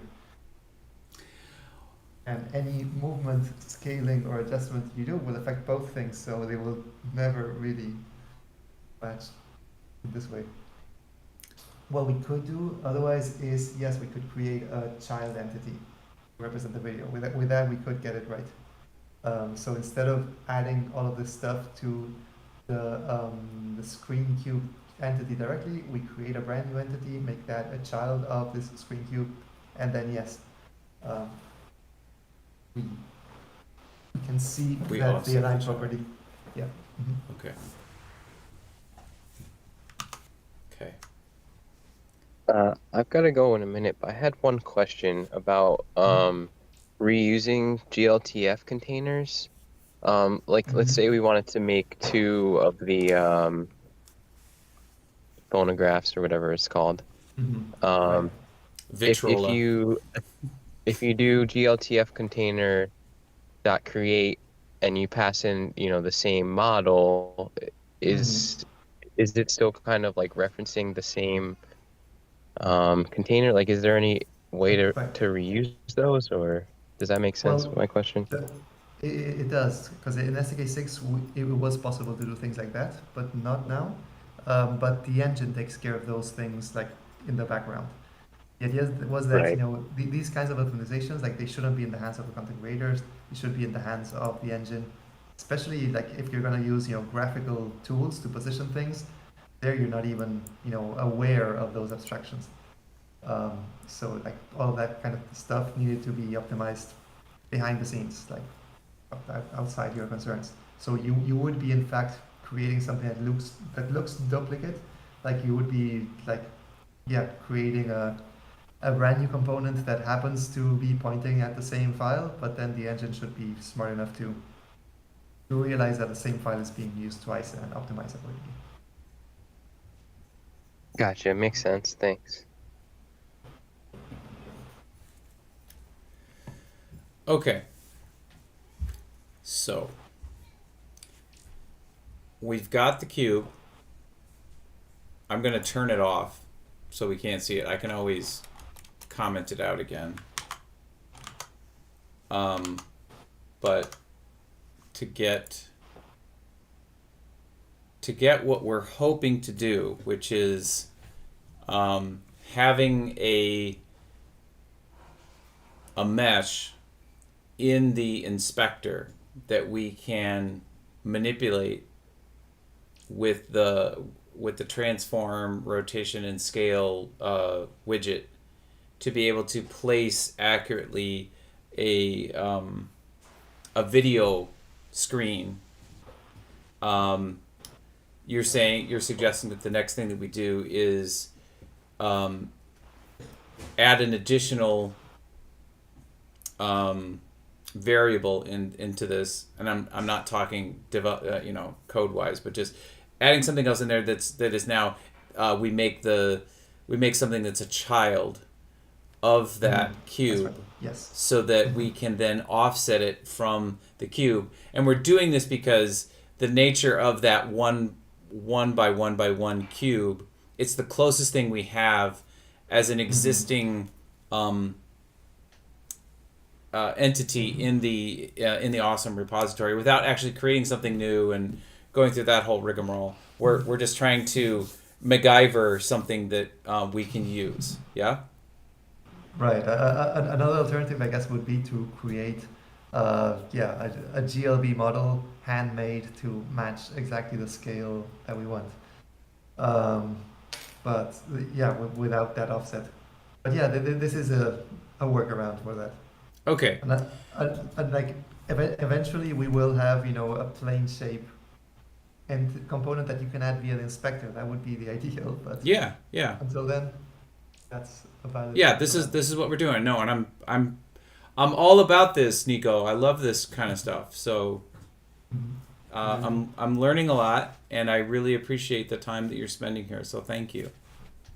Absolutely, and yeah, I really appreciate you, both sharing your learnings, because like seeing there's nothing more valuable as creator of a tool than seeing people trying to figure out your tools and realize all of the things that may be completely biasedly obvious to me, and someone else's point of view. And also, thank you a million for sharing your learnings with everyone else here. Because this is, I can tell a lot of people who I really, really value out there are also here, hopefully also learning from this experience. Well, gosh, I hope so. I hope I'm not saying things that people are like, well, obvious, Mr. Moore. We know what you're asking. So okay, let's oh, my cat. Oh my gosh. Go. I just have one more thing before I jump. Nico, is it possible to create an example? Sorry for the background plane noises. For the UI elements, I was having some trouble like positioning multiple elements. Like let's say you want a menu at the top, but also maybe one at the bottom. I couldn't figure out, like in React you have like fragments where it's sort of like just a parent object. So you have to have sort of a parent UI entity. So if I wanted to put something in the top left and then in the bottom right, I technically need a parent entity that's like stretches over the whole screen, but then it pointer blocks everything. So at some point, if you can have someone make an example of like how to position something at the top and at the bottom, or maybe introduce something like a fragment where it's like a parent component that wraps two absolute positioned entities. I don't know. Does that make sense? Kind of what I'm explaining. It does, and it does, and like we've discussed exactly that same scenario before.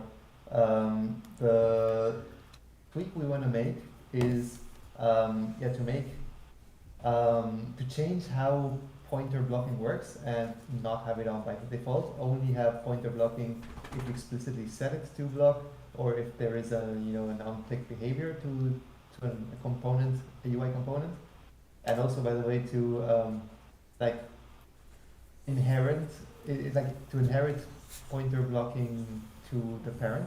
So if you click on something, if if that doesn't have pointer blocking, check if the parent does. If that doesn't have, then go up, and eventually you reach the canvas. And if nothing in that chain of parents had pointer blocking, then you shouldn't be blocking the pointer.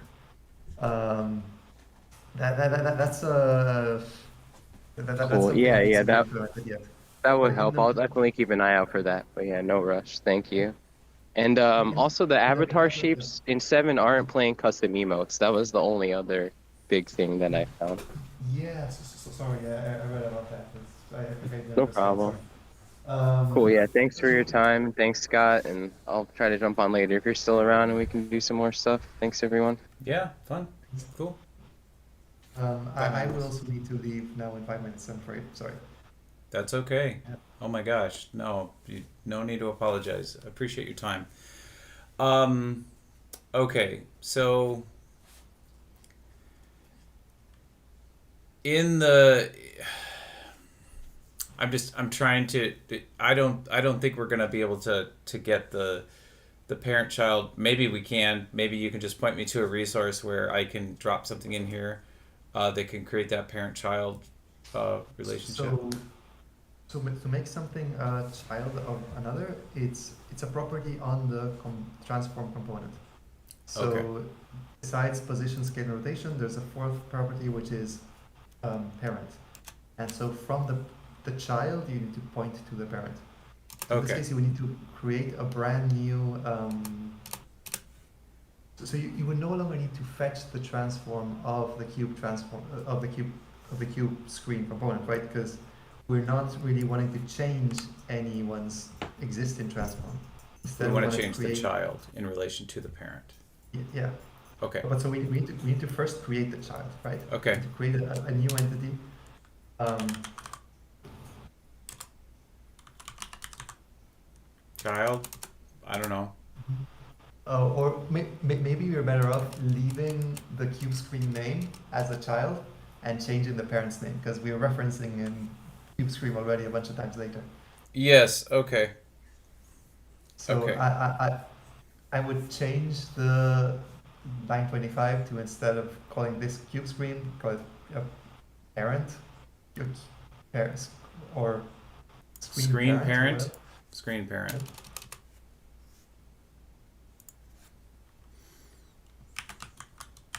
Okay. Then of course we no that wouldn't change because That's that's the name okay. that it Yep. has. So if screen parent, and then we need to create a brand new entity that will be called cube screen. Okay. And we do that in here. So const cube screen Okay. equals engine Engine. dot I think it's get entity. Oh, engine. You're missing an. Oh right. Engine dot. It's this get entity. Write entity and write out add entity. There we go. So, Okay. Add entity. Yep. This one right here. Okay. and open and close brackets because it's a function. Okay. Though it doesn't take any parameters. So now the only thing missing is to create a transform for cube screen because now this is a brand new entity that doesn't have a transform, so it's all right to give it one. Okay. So it would be transform.create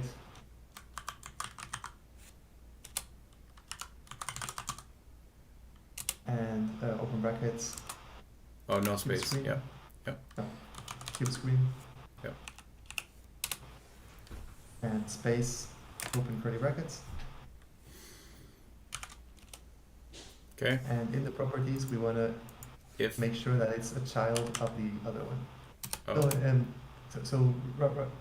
Now we add we can add all the properties of transform. But by the way, you're missing a comma after cube screen before we open up this object with parameters. There we go. right there. And now, yeah, now if you hit Control Space, you can see that you can pass like all of the basic component properties of a transform and also parent.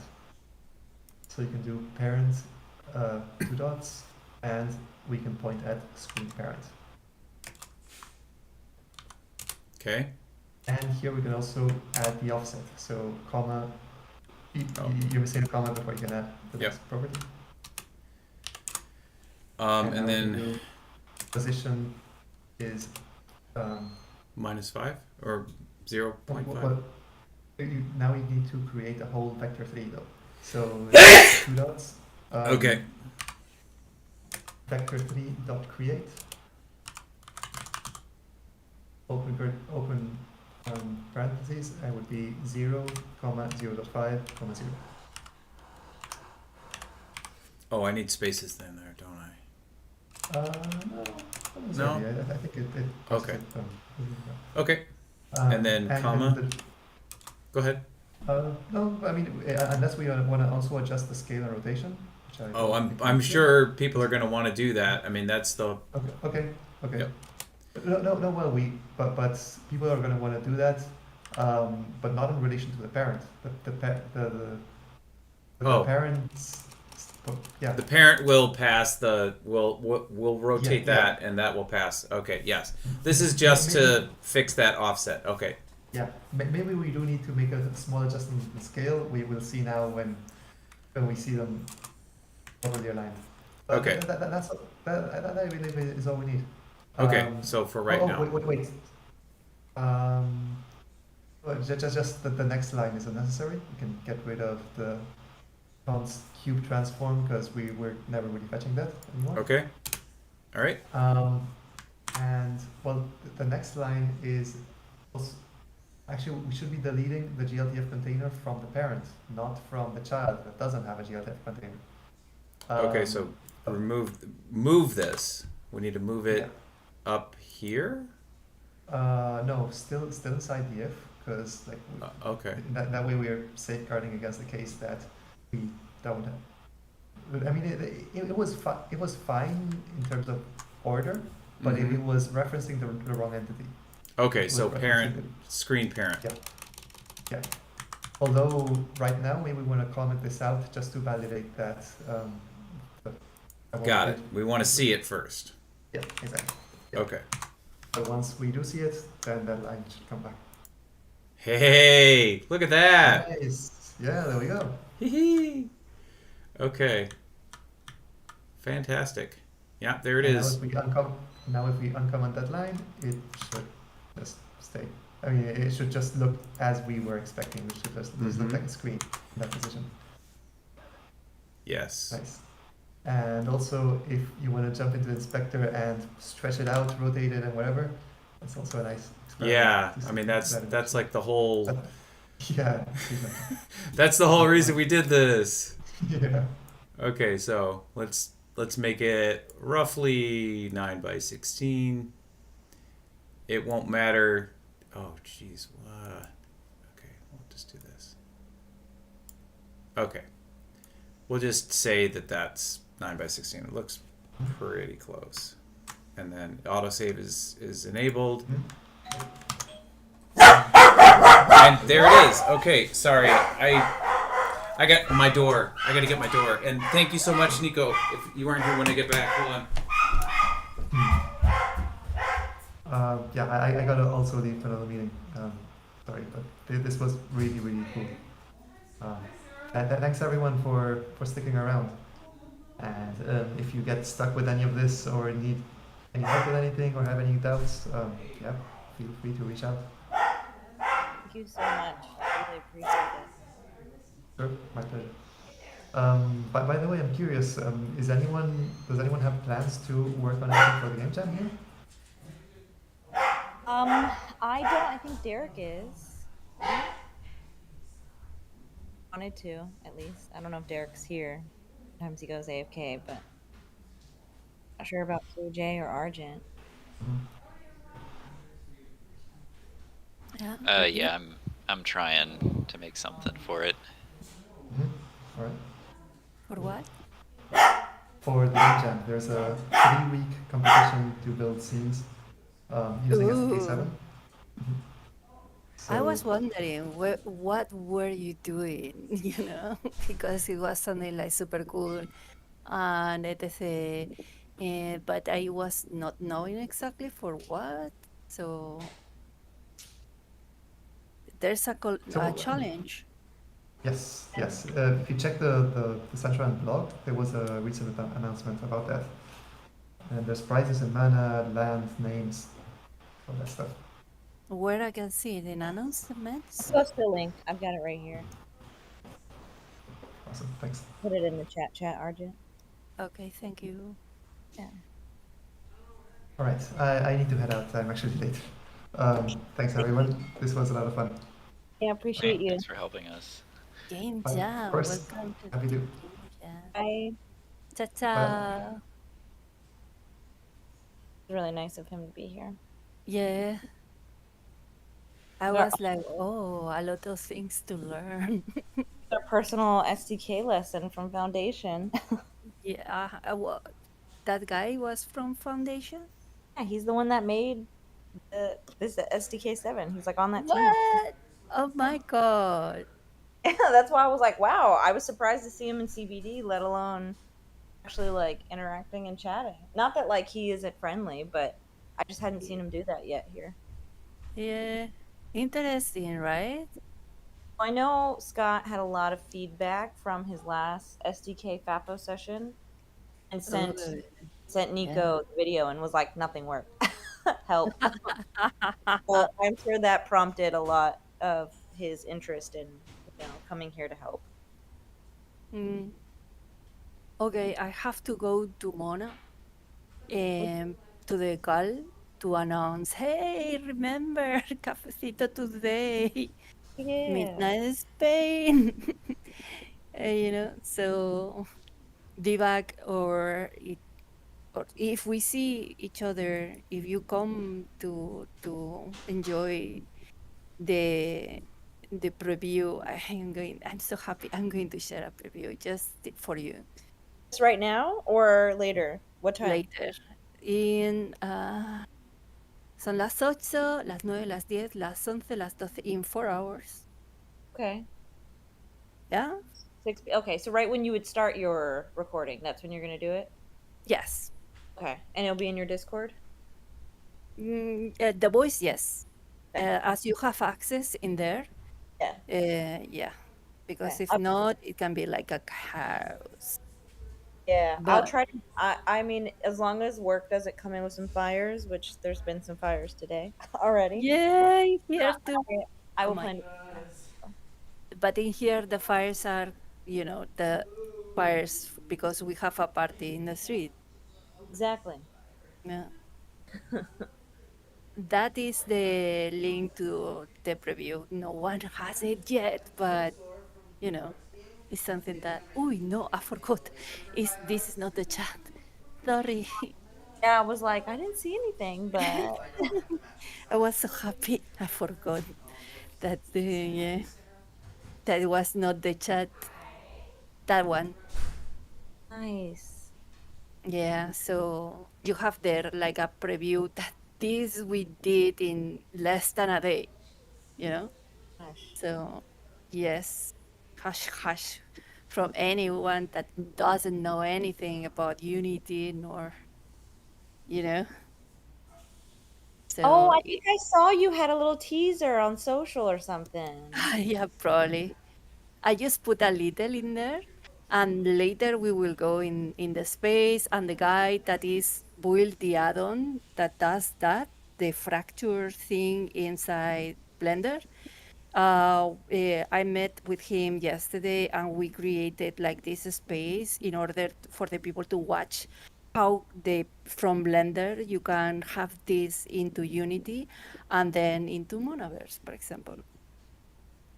Yeah. Am I supposed to fall through the ground? No, I every time I not go yet. Not towards yet.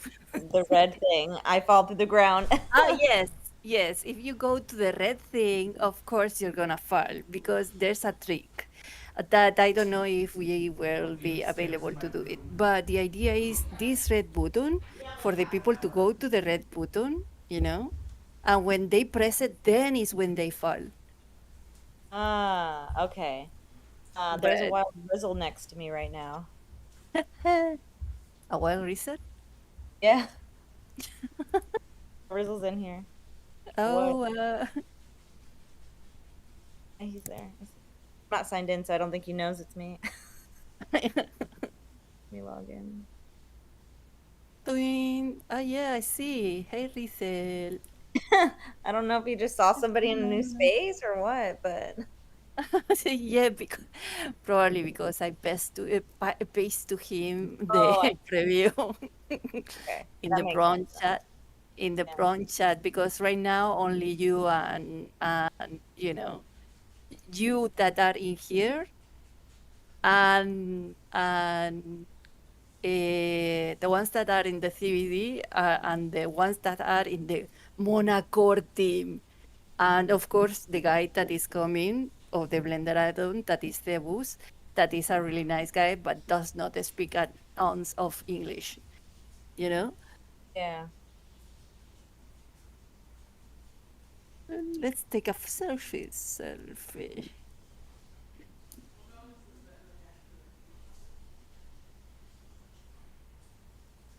I wish it said my name, even though I'm logged in. I don't know why it says guest. Oh yes, I see. It's yeah.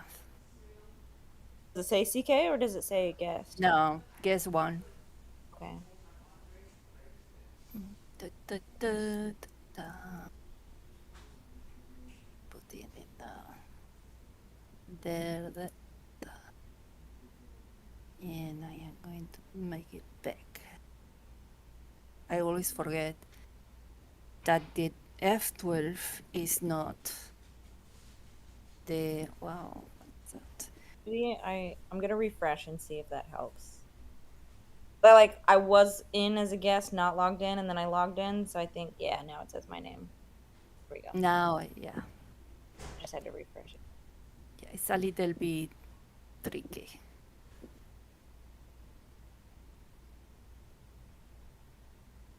I need to get me one of those voxel.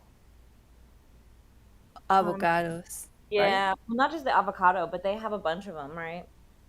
Yeah, I All the VRMs they have, the 100 VRMs that they give away for free, they just voxeled them basically. And there's uh, also, what is Rizzo doing? How is he doing that dance?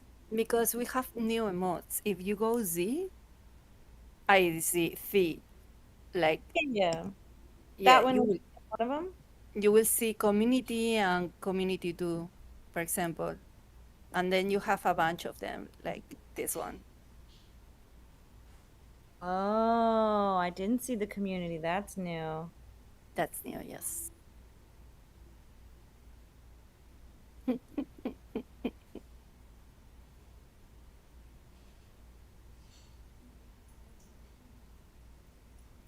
It still few emotes, The central has more easy that part. Yeah. You can see how like they're already letting people then, there's a Hmm. feature for it.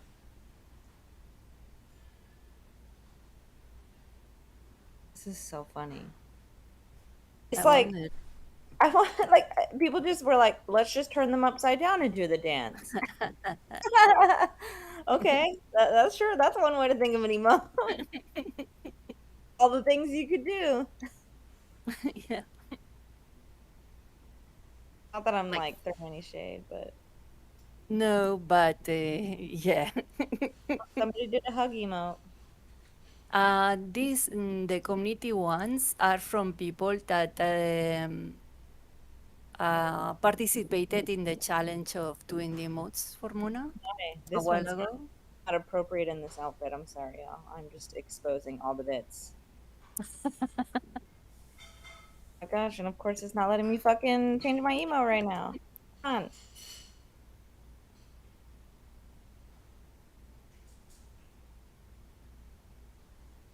Okay, what are you doing, computer? Oh, no, fuck. What? Oh. To refresh. It wouldn't let me remove myself from that emote pose. I didn't want to keep flashing y'all my crotch.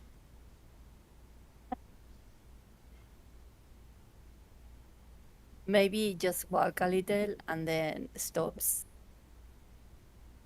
No, it's like not like I'm hitting C and nothing's happening. Sometimes my computer does. Oh. Yeah. And well, it can be a monopack, you know? So,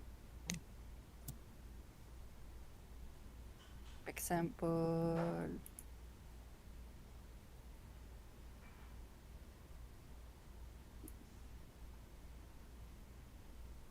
Here we go.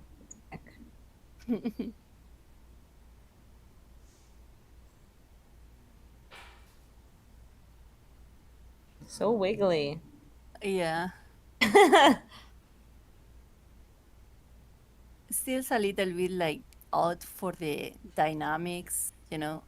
Mm-mm. It's like not correctly correct, It might but be the you know, armature, VRM armature. Doesn't mm, allow for a yeah. lot, maybe? Or do you think it's in the animation?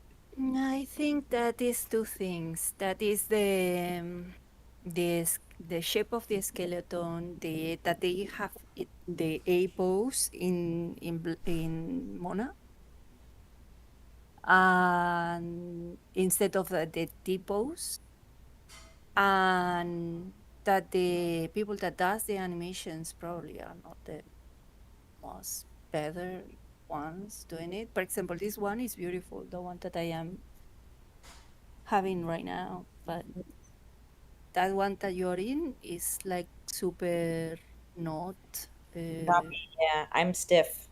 I need to yeah, stretch a little bit. I get it. I mean, a lot of times creators in these spaces are self-taught and are learning, so yes, I'm not throwing any shade at anyone or anything. yeah, I see your point. I actually just got advertised this app, and I should have my phone on me right now. It's in the other room, but um, it is a 3D capture app that yes. you capture your movements IRL, and then it does it to an armature character. Which one is? Uh, Let me go find my phone. I sometimes hide my phone from myself throughout the day so I don't get stuck looking at it. So give me a second. Rococo Studio has one version.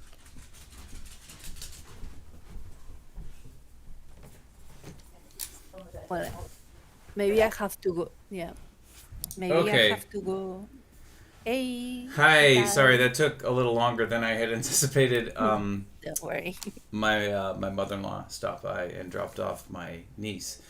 So Oh, anyway, I'm gonna go ahead and just wrap this up, draw this to a close. But thank you everybody for showing up and a hanging out. pleasure. Yeah, and I got to go pick up some farm fresh eggs, but I will be back in about an hour. Argent, is that correct? Where In you'll have the it's Sorry, go ahead. it starts in in 1 hour, 2 hours, 3 hours. Ahora son las 8. 1 hour es las 9. Son, Cuatro y cinco minutos. I think that Cuarenta is, y yes, cinco. Yeah. less than 4 hours. Oh, Yes. right. Yes, yes, yes. Yeah, yeah, yeah, yeah. Okay, In yeah. 3 hours, 30 minutes. Okay. Very good. I go Awesome. to the Mona one because I have to promote. So I go into the Mm-hmm. Mona one, the community call to say, hey, don't forget, Mm-hmm. come. Okay. Bueno. But yeah, it was nice to see you here a little bit because this weekend I was not able to get into much of the Fafos.